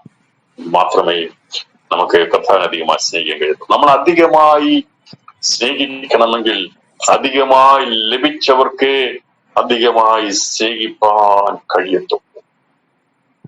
അധികമായി എനിക്ക് ലഭിച്ചു, അതുകൊണ്ട് ഞാൻ അധികമായി എന്റെ യേശുവിനെ ഞാൻ സ്നേഹിക്കുന്ന രാത്രി പറയാം. അതെ, ഒരുപക്ഷെ നമ്മൾ വിചാരിക്കും നമ്മളൊന്നും വലിയ തെറ്റുകളും ചെയ്തിട്ടെന്ന് വിചാരിക്കും. പക്ഷേ ഇവിടെ പറഞ്ഞിരിക്കുന്നത്, ഇങ്ങനെ ഏതെങ്കിലും ഒരെണ്ണം തെറ്റ് ചെയ്താൽ അതെല്ലാം പാവത്തെ വിശ്വാസം ഉത്ഭവിക്കാത്തെല്ലാം പാവത്തിലെ അവസാനിച്ചു. എത്ര നന്നായിട്ട് ഒരു കൊച്ചിനെ വളർത്തി ആരോടും അടുപ്പിക്കാതെ എവിടെയെങ്കിലും കൊണ്ട് ഒറ്റയ്ക്ക് താമസിപ്പിച്ച് ഒരു ക്ലാസ് കൊണ്ടിട്ട് വളർത്തിക്കൊണ്ട് വന്നാലും ഞാൻ പറയട്ടെ, അതും പാപത്തിലേക്ക് വീഴുവാൻ അധികം സമയമൊന്നും വേണ്ട. മനുഷ്യനെ പാപത്തിൽ വീഴിക്കാൻ അധികം സമയമൊന്നും വേണ്ട. അങ്ങനെ പൊതിഞ്ഞു കിട്ടി എല്ലാം വളർത്തിക്കൊണ്ടുവന്നാലും അവസാനം എല്ലാ മനുഷ്യനും പാപത്തിനടിമയാക്കി. ഭാവിയല്ലാത്തൊരു മനുഷ്യൻ ലോകത്തില്ല. അതേക്കുറിച്ചാണ് ഈ യോഹന്നാൻ എഴുതിയ ലേഖനം സവിസ്തരമായി സംസാരിച്ചിരിക്കുന്നത്. നമുക്കതറിയാം. ഞാൻ ഒന്നുകൂടെ പറയുന്നത്, കർത്താവിനെ നമ്മൾ അസത്യവാദി ആക്കാൻ പാടില്ല. എനിക്ക് അങ്ങനെ വലിയ തെറ്റില്ലായിരുന്നു, കുറ്റമില്ലായിരുന്നു എന്നൊക്കെ പറഞ്ഞ ആരും ക്രിസ്തുവിന്റെ ആ പ്രവൃത്തിയെ ചെറുതാക്കി കാണരുത്. അത് നമ്മുടെ അകത്ത് ചെറിയൊരു പാപത്തിന്റെ ബീജമാണ് ഉണ്ടായിരുന്നെങ്കിലും അത് മാരകമായിരുന്നു. അത് നമ്മുടെ നിധിയെ നശിപ്പിക്കത്തക്കതായിരുന്നു. എന്നാൽ ആ ചെറിയ പാപമല്ല പ്രിയപ്പെട്ടവരെ. ആ ചെറിയ പാപം എന്നുള്ളത് ഒരുപക്ഷെ നമ്മുടെ കണ്ണിന് ചെറുതായിരുന്നെങ്കിലും അത് നിത്യമരണത്തിന് കാരണമായി. അതുകൊണ്ട് നമുക്ക് അങ്ങനെയാണ്, ചെറുതാണോ നമ്മളുണ്ടായിരുന്നതല്ല, നമ്മെല്ലാം പാപികളായിരുന്നു.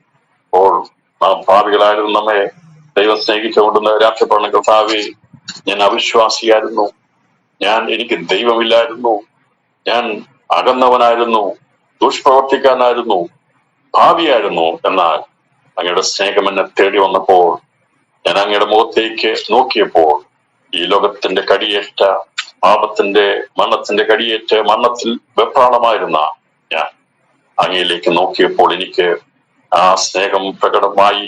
അങ്ങ് ക്രൂശിൽ എനിക്ക് വേണ്ടി മരിച്ചത് ആ പ്രവൃത്തി എനിക്ക് വേണ്ടിയായിരുന്നു എന്നുള്ളത്, എനിക്ക് വേണ്ടി മാത്രമല്ല മനുഷ്യവംശത്തിന് വേണ്ടിയാണെന്നുള്ളത് ഞാൻ വിശ്വസിക്കുന്നു.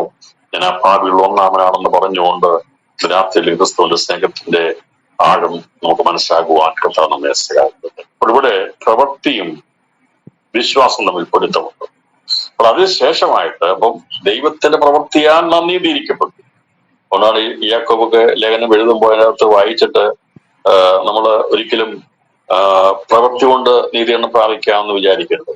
അങ്ങനെയല്ല അതിന്റെ അർത്ഥം. ഒരു മനുഷ്യനും അവന്റെ പ്രവൃത്തി കൊണ്ട് നീതീകരിക്കപ്പെടുന്നില്ല.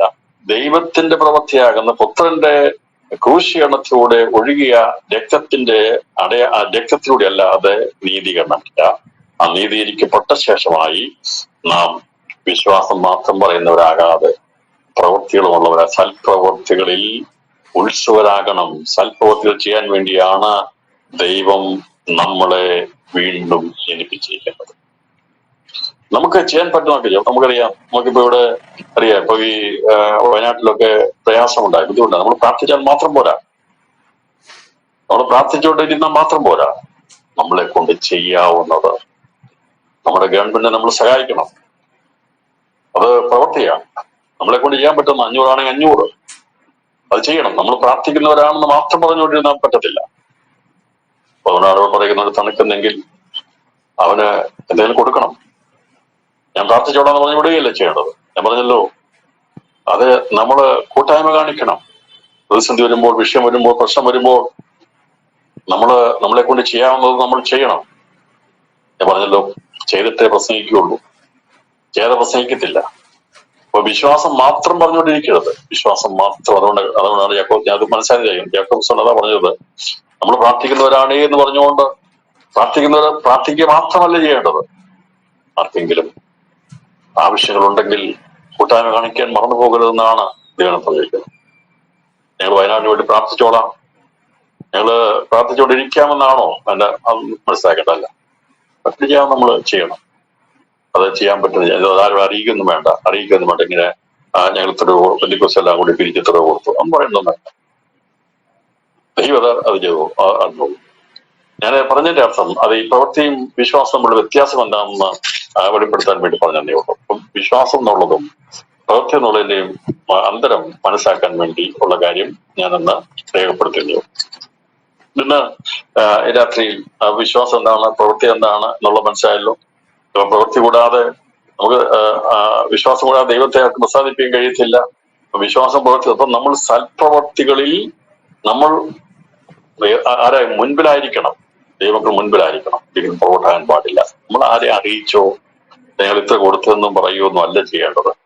നമ്മളെ കൊണ്ട് ചെയ്യാവുന്നത് ആകുന്നത് ചെയ്യുന്നതിനെയാണ് ഈ അനാഥന്മാരെയും വിധവമാരെയും അവിടെ സങ്കടത്തിൽ ചെന്ന് കാണുന്നതും ലോകത്താലുള്ള കളങ്കം പറ്റാതിരിക്കുന്നതുമാകുന്നു യഥാർത്ഥമായ ദൈവഭക്തി എന്നാണ് യാക്കോബ് എഴുതിയ ലേഖനത്തിൽ.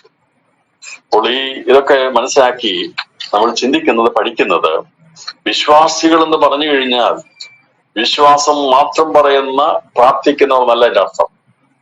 നമ്മൾ പ്രാർത്ഥിക്കുന്നതോടൊപ്പം നമ്മളെ കൊണ്ട് എന്തെങ്കിലും ഒരു ചെറുവിരൽ കൊണ്ട് എന്തെങ്കിലും സഹായിച്ച് കഴിയുമെങ്കിൽ അത് ചെയ്യണം. ചെയ്യണം. എന്ത് ചെയ്യണം? നാം സൽപ്രവർത്തികൾ മുൻപിൽ വരണം, സൽപ്രവർത്തികളായിരിക്കണം. അതേക്കുറിച്ചാണ് ലേഖനങ്ങളിൽ യാക്കോബ് രേഖപ്പെടുത്തിയിരിക്കുന്നത്. പറഞ്ഞാൽ അത് ആരും അറിയരുത്, അത് ജാതിമത ചിന്തകളൊന്നുമില്ലാതെ ക്രിസ്തു എല്ലാവരെയും സ്നേഹിച്ചതുപോലെ നാമും എല്ലാവരെയും സ്നേഹിപ്പാൻ ബാധ്യസ്ഥരാണ്. പ്രത്യേകിച്ച് സഹോദരന്മാരുടെ വിഷയങ്ങൾ വരുമ്പോൾ കൂട്ടായ്മ കാണിക്കുവാൻ മറന്നു പോകരുത് എന്നുള്ളത് ഈ ദൈവത്തിൽ നമുക്ക് കാണാൻ സാധിക്കും. അപ്പൊ ഞാൻ വിശ്വാസവും പ്രവൃത്തിയും തമ്മിലുള്ള അന്തരം മനസ്സിലാക്കി, നമ്മുടെ പ്രവൃത്തി കൊണ്ടല്ല നാം രക്ഷിക്കപ്പെട്ടത്, ദൈവത്തിന്റെ പ്രവൃത്തി കൊണ്ടാണ് നാം രക്ഷിക്കപ്പെട്ടത്. ആ പ്രവൃത്തിയാൽ, ദൈവത്തിന്റെ പ്രവൃത്തി കൂടാതെ ആർക്കും സൽപ്രവൃത്തികളാൽ പറ്റത്തില്ല. അതിനുശേഷമായി നാം സൽപ്രവൃത്തികളിൽ ശുഷ്കാന്തിയുള്ളവരായി തീരേണ്ടതിനു വേണ്ടിയാണ് കർത്താവ് നമ്മളെ വീണ്ടും ജനിപ്പിച്ചിരിക്കുന്നതെന്നും ഇവിടെ രേഖപ്പെടുത്തിയിരിക്കുന്നു. ഇപ്പം മറ്റുള്ള സ്ഥലങ്ങളെ പോകുന്നോർത്ത് പ്രാർത്ഥിക്കുന്നു. നമ്മളാവോളം പ്രാർത്ഥിക്കുന്നതന്നെ വലിയൊരു പ്രവൃത്തിയാണ്. അത് ഒരുപക്ഷെ നമ്മൾ സുരക്ഷിതമായിരിക്കാം. എവിടെയാണ് എന്താണ് സംഭവിക്കുന്നത് പറയാൻ കഴിയത്തില്ലല്ലോ. നാമോ ദിവസങ്ങളിൽ നമ്മളെല്ലാവോളം പ്രാർത്ഥിക്കുകയും സഹായിക്കേണ്ട സ്ഥലങ്ങളിൽ സഹായഹസ്തം നീട്ടാനും മടി കാണിക്കരുതെന്നും ഇത്തരണത്തിൽ ദൈവത്തിന്റെ ആധികാരികത ഞാൻ ഓർപ്പിക്കുന്നു. ഇവിടെ ഇതുകൊണ്ടാണ് ന്യായവിധി വന്നതോ വെളിച്ചം ലോകത്തെ വന്നിട്ടും മനുഷ്യരുടെ പ്രവൃത്തി ദോഷമുള്ളതാകിയ വെളിച്ചത്തെക്കാൾ ഇരുളിനെ സ്നേഹിച്ചത് തന്നെ. വെളിച്ചത്തെക്കാൾ മനുഷ്യരുടെ പ്രവൃത്തി, നമ്മുടെ പ്രവൃത്തി എന്താണോ അതനുസരിച്ചായിരിക്കും വെളിച്ചത്തിന്റെ വെളിച്ചത്തിലേക്ക് വരുമ്പോൾ. പിന്നെ ഈ വെളിച്ചദൂതൻ നല്ലതാണ്, പക്ഷെ വെളിച്ചദൂതന് വേഷം കിട്ടുന്ന ആൾക്കാർ, അത് ദൈവത്തിന് ഇഷ്ടമുള്ള കാര്യം. വെളിച്ചദൂതൻ എന്ന് പറഞ്ഞാൽ നല്ല ദൂതനാണ്. വെളിച്ചദൂതൻ എന്ന് പറഞ്ഞാൽ വെളിച്ചത്തിന്റെ സന്ദേശം അറിയിക്കുന്ന ദൂതന്മാരാണ്, ഇരുളിന്റെ ദൂതന്മാർ. വെളിച്ചദൂതന്റെ വേഷം കിട്ടുന്നവർ പറഞ്ഞാൽ അവർക്ക് വേഷമയോ പ്രവൃത്തി കാണും. എന്നാൽ ഭയങ്കരമായിരിക്കും. എന്തെങ്കിലും ചെറിയ കാര്യം ചെയ്ത് ഭയങ്കരമായിട്ട് അത് കൊട്ടിക്കൊഴിച്ചിരിക്കും.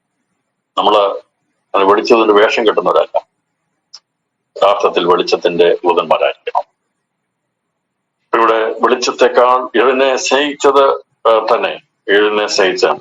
തിന്മ പ്രവർത്തിക്കുന്നതെല്ലാം വെളിച്ചത്തെ പകയ്ക്കുന്നു. തന്റെ പ്രവൃത്തിക്ക് ആക്ഷേപം വരാതിരിപ്പാൻ വെളിച്ചത്തിലേക്ക് വരുന്നതുമില്ല. സത്യം പ്രവർത്തിക്കുന്നവനോ തന്റെ പ്രവൃത്തി ദൈവത്തിൽ ചെയ്തിരിക്കാൻ അത് വെളിപ്പെടേണ്ടതിന് വെളിച്ചത്തിലേക്ക് വരും. ഇവിടെ പ്രവൃത്തിയെക്കുറിച്ച് പറഞ്ഞല്ലോ. വിശ്വാസം എന്നുള്ളത് ഒരു വാക്കുകൊണ്ടുള്ള വിശ്വാസം മാത്രമല്ല. നാം വിശ്വാസം വന്ന ശേഷമായി നമ്മളെ ലാഭോളം സൽപ്രവൃത്തി ചെയ്യുവാൻ നാം മുൻ നിൽക്കേണ്ടവരാണ്. നമ്മൾ സൽപ്രവൃത്തികൾ മുൻപന്മാരായിരിക്കണം. ദൈവത്തെ അറിഞ്ഞു കഴിഞ്ഞാൽ നമ്മളെ ലാഭോളം നമുക്ക് എല്ലാവരെയും ഒന്നും നമുക്ക് എല്ലാവർക്കും നമുക്ക് ചെയ്യാൻ കഴിയത്തില്ല. എന്നാൽ നമ്മളെ ലാഭോളം നമുക്ക് പ്രാർത്ഥിക്കാം, സഹകരിക്കാം, പ്രവർത്തിക്കാം. അത് ക്രിസ്തുവിന്റെ മാതൃകയാണ് കർത്താവ് കാണിച്ചെന്നാണ്. കർത്താവ് കർത്താവിന്റെ പ്രവൃത്തി അത് വെളിപ്പെടുത്തി. അവിടെ തന്റെ ശുശ്രൂഷ കഴിഞ്ഞിട്ട് അവരെല്ലാവരും മടങ്ങിപ്പോകുന്ന സമയത്ത് അവർക്ക് ആഹാരമില്ല എന്ന് കണ്ടു കഴിഞ്ഞപ്പോൾ ശിഷ്യന്മാർ അവർ നേരത്തെ അയക്കുന്നത് പറഞ്ഞപ്പോൾ കർത്താവ് പറഞ്ഞല്ല, അങ്ങനെ അവരെ അയക്കാൻ പാടില്ല, അവർക്ക് നമ്മൾ തന്നെ ഭക്ഷണം കൊടുക്കണമെന്ന് പറയാൻ ഇടയാത്ത. കർത്താവ് പറയാൻ നിങ്ങൾ ആത്മീയമായിട്ട് സമന്വയം പ്രാപിച്ചില്ലേ, 3 ദിവസം വിശപ്പൊന്നും ഇല്ലാതിരുന്നല്ലേ, ഇനി പൊക്കോ, ആത്മീയമായിട്ട് മതി എന്ന് പറഞ്ഞ് വിടുകയല്ലേ ചെയ്തത്. അവിടെ കർത്താവ് അവൻ എന്ത് ചെയ്തു? താൻ പറഞ്ഞു നിങ്ങൾ തന്നെ അവർക്ക് ആഹാരം കൊടുക്കണം, നമ്മൾ തന്നെ കൊടുക്കണം എന്ന് പറഞ്ഞുകൊണ്ട് ശിഷ്യന്മാർക്ക് ദൈവം മാതൃക കാണിച്ചു കൊടുത്തു. അവിടെ നമ്മൾ വാങ്ങി ദൈവം അതിനെ അനുഗ്രഹിച്ചു കൊടുപ്പാട്ടിടയാക്കും. നമ്മൾ പറയാം ആത്മീയമായിട്ടൊക്കെ കിട്ടിയില്ല, പൊയ്ക്കോ, വീട്ടിൽ പൊയ്ക്കോ, ഇത് മതി, ഇത് അത്രമാത്രം അവിടെ ചെല്ലാനുള്ള എല്ലാം ആയിട്ടുണ്ടെന്ന് പറഞ്ഞു വഴിയേറ്റ് ചെയ്തത്. അത് അവർ വഴിയിൽ വെച്ച് വീടുപോകും. കാരണം ആത്മീയാഹാരം കഴിച്ചതുകൊണ്ട് അവരെ പറഞ്ഞയച്ചാൽ അവര് വഴിയിൽ വെച്ച് വീട് പോകും. കർത്താവ് പറഞ്ഞു ആത്മാവിൽ അവര് 3 ദിവസം വിഷമതാവൊക്കെ അറിയാതെ ഇവിടെ ഇരുന്നു.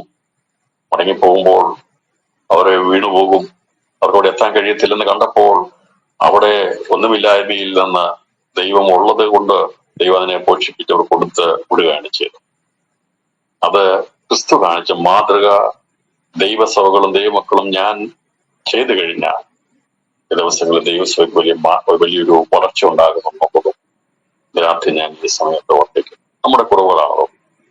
നമുക്ക് പലപ്പോഴും മറ്റുള്ളവരെ സ്നേഹിക്കാൻ കഴിയുന്നില്ല. നമ്മൾ സ്നേഹത്തെ പ്രസംഗിക്കുന്നുണ്ടെങ്കിലും സ്നേഹത്തിന്റെ വാകരായി തരാൻ കഴിയുന്നില്ല. ഇന്ന് രാത്രിയിൽ ഒറ്റപ്പകൽ സമർപ്പിക്കാൻ കഴിയും. അതായത് ഞങ്ങൾ പലപ്പോഴും പറയുന്ന പോലെ ഞങ്ങൾ മറ്റുള്ളവരെ സ്നേഹിക്കാൻ കഴിയുന്നില്ല എന്ന് പറഞ്ഞതിന്റെ അർത്ഥം എല്ലാം അങ്ങ് വിട്ടുകളയണമെന്നല്ല എൻ്റെ അർത്ഥം. നമ്മളെ കൊണ്ട് ചെയ്യാവുന്നത് ചെറിയ ചെറിയ കാര്യങ്ങൾ അത് ചെയ്യാൻ കഴിയുമെങ്കിൽ, മറ്റുള്ളവർ സഹായം ചെയ്യാൻ തീരാൻ കഴിയുമെങ്കിൽ അത് ക്രിസ്തുവിനെ പ്രദർശിപ്പിക്കുവാൻ കഴിയും. അപ്പോൾ യേശു വിശ്വസിക്കാതെ അനേകം എത്രയോ നന്മ പ്രവർത്തികൾ അവർ ചെയ്യുന്നുണ്ട്. പക്ഷെ അവർ ചെയ്യുന്നതൊക്കെ ഈ കറപ്പുള്ള തുണികൾ പോലെയാണ്.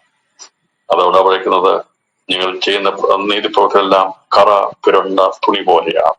ആദ്യം ഈ തുണിയുടെ കറയൊന്ന് മാറ്റണം, എന്നിട്ട് പ്രവർത്തിച്ചാൽ അതാണ് നീതിപ്രവർത്തി എന്നുള്ളത്. അപ്പോൾ നിങ്ങളുടെ നീതിപ്രവർത്തികളെല്ലാം കറ പുരണ്ട തുണിയാണ്. ഈ കറ പുരണ്ട തുണി കറ മാറാത്രത്തോളം കാലം ഒരു കാര്യം അതുമാണ് പഴയ നിയമത്തിൽ പറഞ്ഞിരിക്കുന്ന കറ പുരണ്ട തുണി എന്ന് പറയുമ്പോൾ മനുഷ്യന്റെ ആത്മാവിൽ പാപത്തിന് കറ കൊണ്ടിട്ടുണ്ട്. ആ കറ കഴുകി കളയാതെ മനുഷ്യൻ എന്തെല്ലാം നന്മ പ്രവർത്തി ചെയ്താലും ദൈവത്തിന്റെ മുമ്പിൽ ആകത്തില്ല. ആദ്യമായി ചെയ്യേണ്ടത് ആത്മാവിന്റെ കറ കഴുകി കളയുക എന്നുള്ളതാണ്. അത് ചെയ്യണമെങ്കിൽ പറയുക നിങ്ങളുടെ നീതിപ്രവർത്തികളെല്ലാം കറ പുരണ്ട തുണി പോലെയാണ്. രാത്രിവാനോ പറയുക, ലോകമേ നീ ചെയ്യുന്ന നന്മ പ്രവർത്തികളെല്ലാം കറ പുരണ്ട തുണി പോലെ ചെയ്തു, നല്ലതാ, ദൈവം അംഗീകരിക്കും. പക്ഷേ അതിന് വിലയുണ്ടാകണമെങ്കിൽ, അതിന് മാറ്റമുണ്ടാകണമെങ്കിൽ നിന്റെ പ്രവൃത്തി കൊണ്ട് നിനക്ക് നേടിയെടുക്കാൻ കഴിയുന്നത് അതിനുള്ള ചെയ്യുന്നതനുസരിച്ചുള്ള ശിക്ഷയെ കിട്ടുകയുള്ളൂ. എന്നാൽ അത് കറ മാറ്റാൻ വേണ്ടി ഒരേ ഒരു മാർഗമേ ഉള്ളൂ. കറ പുരണ്ടിരിക്കുന്ന തുണിയുടെ കറ മാറുവാൻ, മനുഷ്യജീവിതത്തിന്റെ പാപം മാറുവാൻ, അവന്റെ കറ മാറ്റുവാൻ വേണ്ടി മറ്റൊരു മാർഗമില്ല. അത് കറ മാറ്റുവാൻ ഒരേ ഒരു മാർഗമേ ഉള്ളൂ, അത് കുഞ്ഞാൻ രക്തമാണ്. ആ കുഞ്ഞാൻ രക്തത്തിൽ ആശ്രയിച്ച് നമ്മുടെ പാപത്തിന്റെ കറകളെ ദൈവം മാറ്റിയതാണ്. കറ, ചുളുക്കം, മാലിന്യം, വാട്ടം എന്നിവ ഇല്ലാത്ത വീണ്ടുജനം എന്ന് പറയുന്നത്. എന്നിവയ്ക്കായി നമ്മളെ വീണ്ടുജനിപ്പിച്ച് കറ, ചുളുക്കം, മാലിന്യം, വാട്ടമൊന്നും ഇല്ലാത്ത അത് നമ്മുടെ കറയെല്ലാം ദൈവം കഴുകിക്കളഞ്ഞു നമ്മെ ശുദ്ധീകരിച്ചു. അതിന് കാരണം ദൈവത്തിന്റെ പ്രവൃത്തിയായിരുന്നു. അവന്റെ പ്രവൃത്തി നാം വിശ്വസിച്ചതുകൊണ്ട് നമ്മുടെ കറ മാറ്റപ്പെടുവാടിയായിരുന്നു. അതിനനുബന്ധമായി നമ്മുടെ കൈകൾ, നമ്മുടെ അവയവങ്ങളൊക്കെ നന്മ ചെയ്യുന്ന നീതിയുടെ അവയവങ്ങളാക്കി മാറ്റി. അത് യേശു ക്രിസ്തു നമ്മുടെ ഉള്ളിൽ വന്നതുകൊണ്ടാണ്, ദൈവം വന്നതുകൊണ്ടാണ് നമ്മുടെ അവയവങ്ങൾ നീതിയുടെ അവയവങ്ങളായി മാറുവാനായിട്ട് ഇടയാക്കുന്നത്. അതുകൊണ്ട് നമുക്ക് വെളിച്ചത്തിങ്കൽ ജീവിക്കാൻ കഴിയും, വെളിച്ചത്തിങ്കൽ വരാൻ സാധിക്കും. സുവിശേഷ പ്രവർത്തനം അല്ലെങ്കിൽ ദൈവസഭ, ദൈവമക്കളൊന്നും രഹസ്യ സങ്കേതങ്ങളല്ല. ദൈവമക്കളുടെ ഒരു പ്രവൃത്തി രഹസ്യ സങ്കേതങ്ങളല്ല. കഥ പറഞ്ഞു, ഞാൻ നിങ്ങളോട് എഴുത്തത്തി പറയുന്നത് വെളിച്ചത്തിൽ ഘോഷിക്കണം. അതിന്റെ അർത്ഥം കഥാതന്റെ ശിഷ്യന്മാരെ ഉള്ളിൽ വെച്ച് സംസാരിച്ചത് മുഴുവനും എങ്ങനെ ഭരണം പിടിച്ചെടുക്കാമെന്നോ എങ്ങനെ മറ്റുള്ളവരെ തോൽപ്പിക്കാമോ എന്നുള്ള കാര്യമല്ല പറഞ്ഞത്. അവൻ ആത്മീയ യുദ്ധക്കളത്തിൽ അവരെ അഭ്യസിപ്പിച്ചിട്ട് അത് നമുക്ക് പോരാട്ടമുള്ളത് ജഡരക്തങ്ങളോടല്ല, നമുക്ക് പോരാട്ടമുള്ളത് വാഴ്ചകളോടും അധികാരങ്ങളോടും സ്വല്ലാങ്ങളിലെ ദുഷ്ടാത്മ സേനയോടുമാണ്. അതിനോട് നമുക്ക് പോരാട്ടമുണ്ട്. പക്ഷേ നമുക്ക് ഇവിടെയുള്ള സിസ്റ്റത്തോടൊന്നും നമുക്ക് പോരാട്ടമില്ല. നമ്മളതിനെല്ലാം വെളിച്ചത്തിൽ നമ്മൾ നിൽക്കും. അതുകൊണ്ടാണ് നമ്മൾ ഒരിക്കലും അണ്ടർഗ്രൗണ്ട് ചെയ്യുന്നവരല്ല. നാം എല്ലാവരും വാസ്തവത്തിൽ വെളിച്ചത്തിൽ നമ്മൾ ജീവിക്കുന്നവരാണ്. സുവിശേഷം പരസ്യമായി പ്രസ്താവിക്കുന്നത് സത്യമായതുകൊണ്ടാണ്. അത് രഹസ്യമായി പറയേണ്ട ആവശ്യമില്ല, പരസ്യം പ്രസ്താവിക്കുന്നത്. പിന്നെ സ്വാതന്ത്ര്യമില്ലാത്ത സ്ഥലങ്ങളിൽ നമ്മൾ സുവിശേഷം അറിയിക്കുന്നത് അതിൻ്റെതായ രീതിയിൽ അത് അറിയിക്കുവാൻ ദൈവം നമുക്ക് പരിജ്ഞാനം തന്നിട്ടുണ്ട്. രാത്രിയിൽ ഓരോന്നിൻ്റെതായിട്ടുള്ള സ്വാതന്ത്ര്യമുണ്ട്. ഇവിടെ പറഞ്ഞിരിക്കുന്നത് നന്മ പ്രവർത്തിയും നമ്മുടെ ജീവിതം എപ്പോഴും സ്ഫടിക സ്വച്ഛ തുല്യമായിരിക്കണം. രാത്രി എന്ന പകലെന്ന വ്യത്യാസമില്ല, സ്ഥലകാല ഭേദമില്ലാതെ നമ്മുടെ സ്വഭാവം അത് ക്രിസ്തുവിന് പ്രസാദമുള്ളതായിരിക്കണം. അതാണ് ദൈവം ആഗ്രഹിക്കുന്നത്. ഇനി ആരും കാണുന്നില്ലല്ലോ അല്ലെങ്കിൽ എന്ന് കണ്ടുകൊണ്ട് ചെയ്യുന്നതാണ് ഇരുളിന്റെ പ്രവൃത്തി. അത് ഇട്ടത് ചെയ്യുന്നത് ആരും കാണുന്നില്ല എന്നുള്ള രീതിയിൽ ചെയ്യുന്നതാണ്. വെളിച്ചത്തിന്റെ പ്രവൃത്തി എന്നുള്ളത് അത് അവൻ എവിടെയായിരുന്നാലും അവന്റെ പ്രവൃത്തി വെളിച്ചത്തെങ്കിൽ വരാൻ പോകാം. ക്രിസ്തു വന്ന മുഖാന്തരമായി നമ്മെ വെളിച്ചത്തിന് മക്കളാക്കി തീർത്തതുകൊണ്ട് നാം ഇരുളിന്റെ പ്രവൃത്തി ചെയ്യുന്നവരല്ല, നാം ന്യായവിധിക്കുള്ളവരല്ല, നാം ജീവൻ പ്രാപിക്കാനുള്ളവർ. ഇന്ന് രാത്രിയിൽ സന്ദേശം കേൾക്കുന്ന പ്രിയപ്പെട്ടവരെ, ഇരുളുകൾ, അതേ രഹസ്യങ്ങൾ, ആ എല്ലാം മനുഷ്യനെ ശത്രുവിന്റെ പിടിയിലാക്കുമ്പോൾ ആ ഇരുട്ടിന്ന് വെളിച്ചത്തെ കൊണ്ടുവരുവാൻ, ഇരുട്ട് നീങ്ങിപ്പോകാൻ വേണ്ടിയാണ് യേശു ക്രിസ്തു പ്രത്യക്ഷമായത്. രാത്രി നമുക്ക് പറയാൻ സാധിക്കണം, കർത്താവായ യേശു ക്രിസ്തു മുഖാന്തരമായി ഞാൻ മുമ്പ് ഇരുളായിരുന്നു, എന്നാൽ ഇപ്പോൾ ഞാൻ വെളിച്ചമായിരിക്കും. കർത്താവ് വെളിച്ചമാക്കി തീർത്തു. നമ്മൾ വെളിച്ചമാക്കി തീർത്തത് കൊണ്ട് നമുക്ക് സന്തോഷമുണ്ട്, ദൈവിക പ്രത്യാശയുണ്ട്. വെളിച്ചത്തിൽ വന്നുകൊണ്ട് ആ പാട്ട് പാടുന്നത് കേട്ടോ. അത് ഇരുളുള്ളവർക്ക് പാട്ട് പാടാൻ കഴിയത്തില്ല, അവർക്ക് സന്തോഷിപ്പാൻ കഴിയത്തില്ല, അവർക്ക് ആനന്ദിപ്പാൻ കഴിയത്തില്ല. എന്നാൽ എന്തുകൊണ്ടാ ദൈവമക്കൾ കരങ്ങൾ തട്ടി സന്തോഷത്തോടെ പാട്ട് പാടുന്നത്? എന്തുകൊണ്ടാ? നാം ആത്മനിറവിൽ പ്രാർത്ഥിക്കുന്നത് എന്തുകൊണ്ടാ? വെളിച്ചത്തിൽ വന്നതുകൊണ്ടാ, ഇരുൾ മാറിയത് കൊണ്ടാ. നമ്മെ ആ ഇരുളിന്റെ പ്രവർത്തനം അഴിച്ച് നമ്മളെ സ്വതന്ത്രമാക്കിയത് കൊണ്ടാണ്. രാത്രിയിലും പറയണം, അതേ കർത്താവ് നമ്മളെ വെളിച്ചത്തിൽ ആക്കി, നീങ്ങിപ്പോയി, ഇരുൾ നീങ്ങിപ്പോയി, എന്നെ വെളിച്ചമാക്കി. അതുകൊണ്ട് നമുക്ക് സന്തോഷമുണ്ട്. മരണം നീങ്ങിക്കഴിയുമ്പോൾ അവിടെ ആനന്ദമുണ്ടാകും. ആ മുടിയനായ പുത്രനെ അവന് മടക്കി കിട്ടുമ്പോൾ അവിടെ പിതാവ് പറയുക, ഇവൻ മരിച്ചവനായിരുന്നു, വീണ്ടും ജീവിച്ചിരിക്കുന്നു.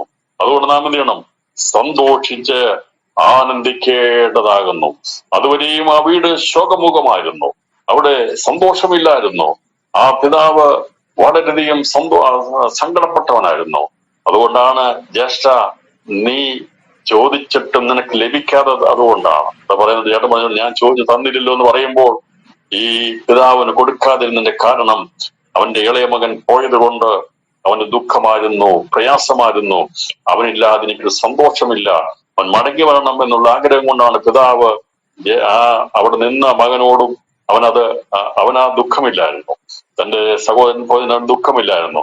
അവൻ വിചാരിച്ചത് ഇതെല്ലാം അവന് കിട്ടും, അവന്റെ ബാക്കിയുള്ള എല്ലാം കിട്ടുമെന്നാണ് വിചാരിച്ചത്. അതുകൊണ്ട് അവൻ സന്തോഷിക്കാൻ കഴിയായിരുന്നു. എന്നാൽ ആ കുടുംബം ദുഃഖമുഖമായിരുന്നു. ഒരുപക്ഷെ അത് ഒരുപാട് പ്രാവശ്യം കേട്ടിട്ടുണ്ട്. എന്നാൽ ആ പിതാവ് നോക്കിയിരുന്ന ആ മകൻ മടങ്ങി വന്നു കഴിഞ്ഞപ്പോൾ അവനതാ മാനസാന്തരം ഉണ്ടായി കഴിഞ്ഞപ്പോൾ പറയാ, എന്റെ മകൻ അവൻ മരിച്ചവനായിരുന്നു, എന്നാൽ അവൻ വീണ്ടും ജീവിക്കുന്നു. അതുകൊണ്ട് നാം എന്ത് ചെയ്യണം? സന്തോഷിച്ച് ആനന്ദിക്കേണ്ടതാകുന്നു. സ്വർഗത്തിൽ ആനന്ദമുണ്ടാകുന്നത് അതെ നാം മടങ്ങി ചെന്നപ്പോഴാ. ഇന്ന് രാത്രി പറയാൻ സാധിക്കണം, നാം മരിച്ചവരായിരുന്നു, അതിക്രമങ്ങളാലും പാപങ്ങളാലും മരിച്ചവരായി. ദൈവത്തിൽ നകന്നുപോയ ദൈവം തന്നിരിക്കുന്ന ജീവൻ കൊണ്ട്, ശരീരം കൊണ്ട് നാം നമ്മുടെ ഇഷ്ടത്തിന് പാപത്തിന് വേണ്ടി ഓടിയവരായിരുന്നു. നമ്മുടെ ഇഷ്ടപ്രകാരം നാം എല്ലാം ദുർവ്യയം ചെയ്ത് കളഞ്ഞവരായിരുന്നു.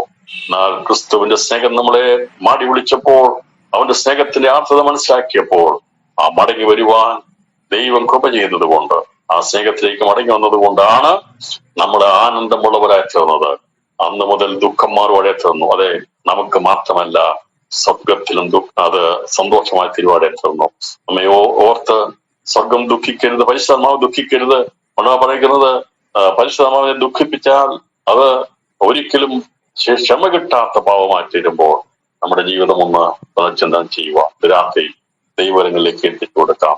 എന്റെ ജീവിതം കൊണ്ട് പരിശുദ്ധാത്മാവ് ദുഃഖിക്കുമ്പോൾ, നമ്മെ നടത്തുന്ന ദൈവാത്മാവ് ദുഃഖിക്കുന്നുണ്ടെങ്കിൽ, എന്നെ കേൾക്കുന്ന പ്രിയപ്പെട്ടവരെ, നാം വെളിച്ചത്തിലല്ല ഇരുട്ടിലാണ് ജീവിക്കുന്നത്. എന്നാൽ നമുക്ക് സന്തോഷമുണ്ടെങ്കിൽ, നമ്മുടെ ജീവിതത്തെ കുറിച്ച് ഓർക്കുമ്പോൾ സ്വർഗത്തിന് സന്തോഷമുണ്ടെങ്കിൽ, അതെ പരിശുദ്ധമാണ് സന്തോഷമുണ്ടെങ്കിൽ, നിശ്ചയമായിട്ടും ആനന്ദദായകമായിരിക്കും, അനുഗ്രഹമായിരിക്കും. ആ ഒരു ജീവൻ നയിപ്പാനാണ് കർത്താവ് ആഗ്രഹിക്കുന്നത്. അതവിടെ പറഞ്ഞിരിക്കുന്നത്, തന്റെ പ്രവൃത്തി ദൈവത്തിൽ ചെയ്തിരിക്കുക, അത് വെളിപ്പെടേണ്ടതിന് വെളിച്ചത്തിലേക്ക് വരുന്നു. ആ മകൻ ഇരുളിലേക്ക് പോയവനായിരുന്നു, മണ്ണത്തിലേക്ക് പോയവനായിരുന്നു. എന്നാൽ അവന് മാനസാന്തരം ഉണ്ടായപ്പോൾ തന്റെ പ്രവൃത്തി ദൈവത്തിൽ ചെയ്യണം. അത് അവൻ മടങ്ങി വന്നു. അവൻ ആ മടങ്ങി വരുന്ന പ്രവൃത്തി മാനസാന്തരത്തിന്റെ പ്രവൃത്തിയാണ്. അതാണ് പ്രവൃത്തി. അവൻ വിശ്വസിച്ചു, അവന് വിശ്വാസം ഉണ്ടായിരുന്നു, എന്റെ അപ്പൻ ചെയ്തിരിക്കുന്നെല്ലാം നന്മയാണ്, അവന്റെ വേലക്കാർക്ക് വേണ്ടി ചെയ്തിരിക്കുന്നത് വലുതാണ്. അങ്ങനെയാണെങ്കിൽ ഞാൻ മടങ്ങിച്ചെന്നാൽ എന്നെ സ്വീകരിക്കുമെന്നുള്ള വിശ്വാസത്തോടെ മടങ്ങി വന്നെങ്കിൽ, എന്നെ കേൾക്കുന്ന പ്രിയപ്പെട്ടവരെ, സ്വർഗീയ ദൈവത്തെ അനേക ദൂതന്മാരും സൃഷ്ടികളുമുണ്ട്. അവരെ ദൈവം സ്നേഹിക്കുന്നെങ്കിൽ, അവരെ ദൈവം കരുതുന്നെങ്കിൽ, അവർക്ക് വേണ്ടതൊക്കെ കൊടുത്താണ് അവരെ നിർത്തിയിരിക്കുന്നെങ്കിൽ, ഇതിനകത്ത് നമുക്ക് പറയാൻ സാധിക്കണം, നമ്മെ അതിനേക്കാൾ അപ്പുറമായി ദാസന്മാരായിട്ടല്ല, സകല സൃഷ്ടികളും ദൈവത്തിന് ദാസന്മാരാകുമ്പോൾ ആ ദാസന്മാരായിട്ട് ദാസത്വം നമ്മളെ വീണ്ടെടുത്ത് പുത്രത്വത്തിന്റെ അവകാശം തന്ന ക്രിസ്തുവിന്റെ സ്നേഹത്തെയാണ് ഇവിടെ ഇന്ന് രാത്രി ഞാൻ വെളിപ്പെടുത്തി കാണിക്കുവാൻ ആഗ്രഹിക്കുന്നത്. ദാസ്യത്തിന്റെ അടിമക്കത്തുന്ന ദാസന്മാരായിട്ടല്ല ദൈവം നമ്മളെ വിളിച്ചിരിക്കുന്നത്, ആ പുത്രത്വം പ്രാപിക്കുന്ന അധികാരമുള്ളവരാക്കി നമ്മളെ തീർത്തിരിക്കുന്ന ദൈവസ്നേഹത്തെ ഓർത്തുകൊണ്ടുന്ന കരങ്ങളുടെ ദൈവത്തിന് സ്തോത്രം ചെയ്യണം. നമ്മളെ മടക്കി വരുത്തി, നമുക്ക് അവൻ മടങ്ങി വന്നപ്പോൾ അവൻ വിചാരിച്ചത് ഒരു ദാസനായിത്തീരാമെന്നായിരുന്നു. എന്നാൽ ദൈവം കർത്താവിന്റെ അതേ നിഴലായിരിക്കുന്ന പിതാവിനെ കാണിച്ചിരിക്കുന്നത്. പിതാവാൻ ദൈവനോട് പറഞ്ഞു, നീ ദാസനല്ല, നീ എന്റെ കൂലിക്കാരനല്ല, നീ എന്റെ രക്തത്തിൽ ജനിച്ചവനാ. അങ്ങനെയാണെങ്കിൽ രാത്രി സന്തോഷത്തോടെ പറയണം, പിതാവാം ദൈവത്തിന്റെ ഇഷ്ടത്താൽ അവന്റെ പുത്രന്റെ രക്തത്താൽ ജനിച്ച നമുക്കുള്ള പ്രത്യേകത, നാം സകലത്തിനും അവകാശികളാണ്. ആ സ്നേഹമാണ് തികഞ്ഞ സ്നേഹം. അതുകൊണ്ട് രാത്രിയിൽ ഈ സന്ദേശം ഞാൻ ഇവിടെ അവസാനിപ്പിക്കുമ്പോൾ പ്രത്യാശയോടും സന്തോഷത്തോടും പറയാ, ഞങ്ങൾ ജയാളികളാ, ക്രിസ്തുവിൽ ഞങ്ങൾ സന്തോഷമുള്ളവരാ. ഞങ്ങളുടെ ഭവനങ്ങളിൽ സന്തോഷമുണ്ടാകുന്നത്, ആരാധനയിൽ സന്തോഷമുണ്ടാകുന്നത് വെളിച്ചത്തെങ്കിലേക്ക് വന്നതുകൊണ്ടാണ്, ഇരുൾ മാറിപ്പോയത് കൊണ്ടാണ്. ആ ഭവനത്തിന് ഇരുൾ മാറിയതുപോലെ രാത്രിയിൽ ഈ സന്ദേശം കേൾക്കുന്നവരുടെ ജീവിതത്തിന്റെ അകത്തുനിന്ന് പാപത്തിന്റെ എല്ലാ പ്രവൃത്തികളും അഴിഞ്ഞു മാറി വെളിച്ചമായി തീരുവാൻ, ഇരുൾ മാറിപ്പോകുവാൻ വെളിച്ചം വ്യാപരിക്കുമ്പോൾ, ജീവൻ വ്യാപരിക്കുമ്പോൾ അവിടെ സന്തോഷമുണ്ടാകുന്നത് പോലെ, ആനന്ദമുണ്ടാകുന്നത് പോലെ ഈ ദിവസങ്ങളിൽ നീതിമാന്മാരുടെ കൂടാരങ്ങളിൽ ജയത്തിന്റെയും ഉല്ലാസത്തിന്റെയും ഘോഷമുണ്ടാകുമെന്ന വചനം ഇതിനോട് ബന്ധപ്പെട്ടാണ് നിൽക്കുന്നത്. അതെ, ഇതുവരെയും സന്തോഷമില്ലെങ്കിൽ, ആനന്ദിപ്പാൻ കഴിയുന്നില്ലെങ്കിൽ രാത്രി പറയാൻ, കർത്താവേ ഞങ്ങൾക്ക് എവിടെയോ തെറ്റുപറ്റിപ്പോയി, ഞങ്ങളുടെ പ്രവൃത്തികളിലായി തീർന്നു, പിശാച് ഞങ്ങളെ ബന്ധിച്ചിരിക്കുന്നു. രാത്രിയിൽ നീ പ്രത്യക്ഷനായത് അതിനെ അഴിക്കാനായതുകൊണ്ട് ഞങ്ങൾക്ക് ഇങ്ങനെ ഇരിക്കാൻ കഴിയത്തില്ല. ഞങ്ങളെ അഴിച്ചേ മതിയാകുള്ളൂ, എന്റെ തലമുറയെ അഴിച്ചേ മതിയാകുള്ളൂ, എന്റെ സഭകളെ അഴിച്ചേ മതിയാകുള്ളൂ. ദിവസങ്ങളിൽ നമുക്ക് ആത്മാർത്ഥമായി പ്രാർത്ഥിക്കാം. ഈ സന്തോഷമില്ലാത്ത അവസ്ഥയ്ക്ക് മാറ്റം വന്നിരിക്കും. ഇരുൾ വ്യാപരിച്ചതുകൊണ്ടാണ്. ഇരുൾ മാറുവാൻ, എവിടെയാണോ ഇരുൾ വ്യാപരിക്കുന്നത് മാറി വെളിച്ചമായി തീരുവാൻ ദൈവകരങ്ങളെ ഏൽപ്പിച്ചു കൊടുത്തുകൊണ്ട് പ്രാർത്ഥിക്കാം. രാത്രി പൂർണ്ണമായിരിക്കും എന്ന വെളിച്ചത്തിന്റെ അവസ്ഥ, ജീവന്റെ അവസ്ഥ, സന്തോഷത്തിന്റെ അവസ്ഥ, ആനന്ദത്തിന്റെ അവസ്ഥ തരുവാൻ യേശുവിന്റെ പരിശുദ്ധനാമം നമ്മൾ വ്യാപരിച്ചിരിക്കുന്ന ആത്മാവാം ദൈവം നമ്മൾ വ്യാപരിക്കുന്നത് ആനന്ദം കൊണ്ട് നമ്മെ അവൻ അഭിഷേകം ചെയ്യിക്കുന്നു.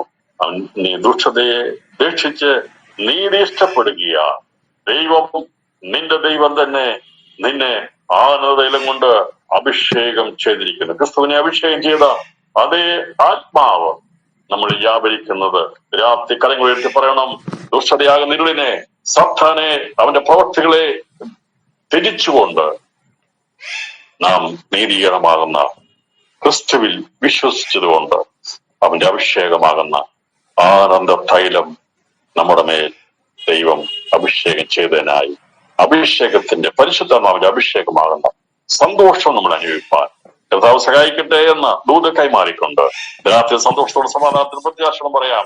അതെ, ഞങ്ങളുടെ മേൽ പകർന്നിരിക്കുന്നത് നിരാശയുടെ ആത്മാവല്ല, ഞങ്ങൾ പകർന്നിരിക്കുന്നത് അതെ ആനന്ദത്തിന്റെ തൈലമാണ്, സന്തോഷത്തിന്റെ അഭിഷേകമാണ്. അതുകൊണ്ട് കഷ്ടതകളിൽ ഞങ്ങൾ പാടും, ഏത് നിരാശ ഞങ്ങൾ പാടും. ഇരുളെ നിനക്ക് ഞങ്ങളെ എന്നും പിടിച്ചു വെക്കാൻ കഴിയത്തില്ല. രോഗമാകട്ടെ, നിരാശയാകട്ടെ, ദുഃഖമാകട്ടെ, പരാജയമാകട്ടെ, എന്തുമാകട്ടെ, അതിനെ അഴിച്ചു മാറ്റുന്ന ജീവന്റെ ശക്തി വ്യാപരിക്കും. നാം എല്ലാ വിഷയങ്ങളും സന്തോഷത്തോടുകൂടി ഇവിടുന്ന് കർത്താവിന്റെ വചനം എടുക്കപ്പെടുമെന്നുള്ള ആ സന്തോഷത്തോടുകൂടി നമുക്ക് ദിവസനായിരിക്കാം. നമുക്ക് വെളിച്ചത്തിന്റെ മക്കളായി സന്തോഷമുള്ളവരായി സാഹചര്യങ്ങളെ വകവയ്ക്കാതെ ആനന്ദത്തോടെ ആരാധിച്ച് ദിവസങ്ങളിൽ കർത്താവിനോട് ഒരുക്കപ്പെടുവാൻ ദൈവം നമ്മളെ സഹായിക്കട്ടെ. ദൂത് കൈമാറിക്കൊണ്ട് വെളിച്ചത്തിൽ വസിക്കണമേ എന്ന് ഒരിക്കൽ കൂടി ആഗ്രഹത്തോടെ പ്രാർത്ഥനയോടെ ആയിരിക്കാം. ദൈവമായി വചനങ്ങളാൽ നമ്മെ ഏവരെയും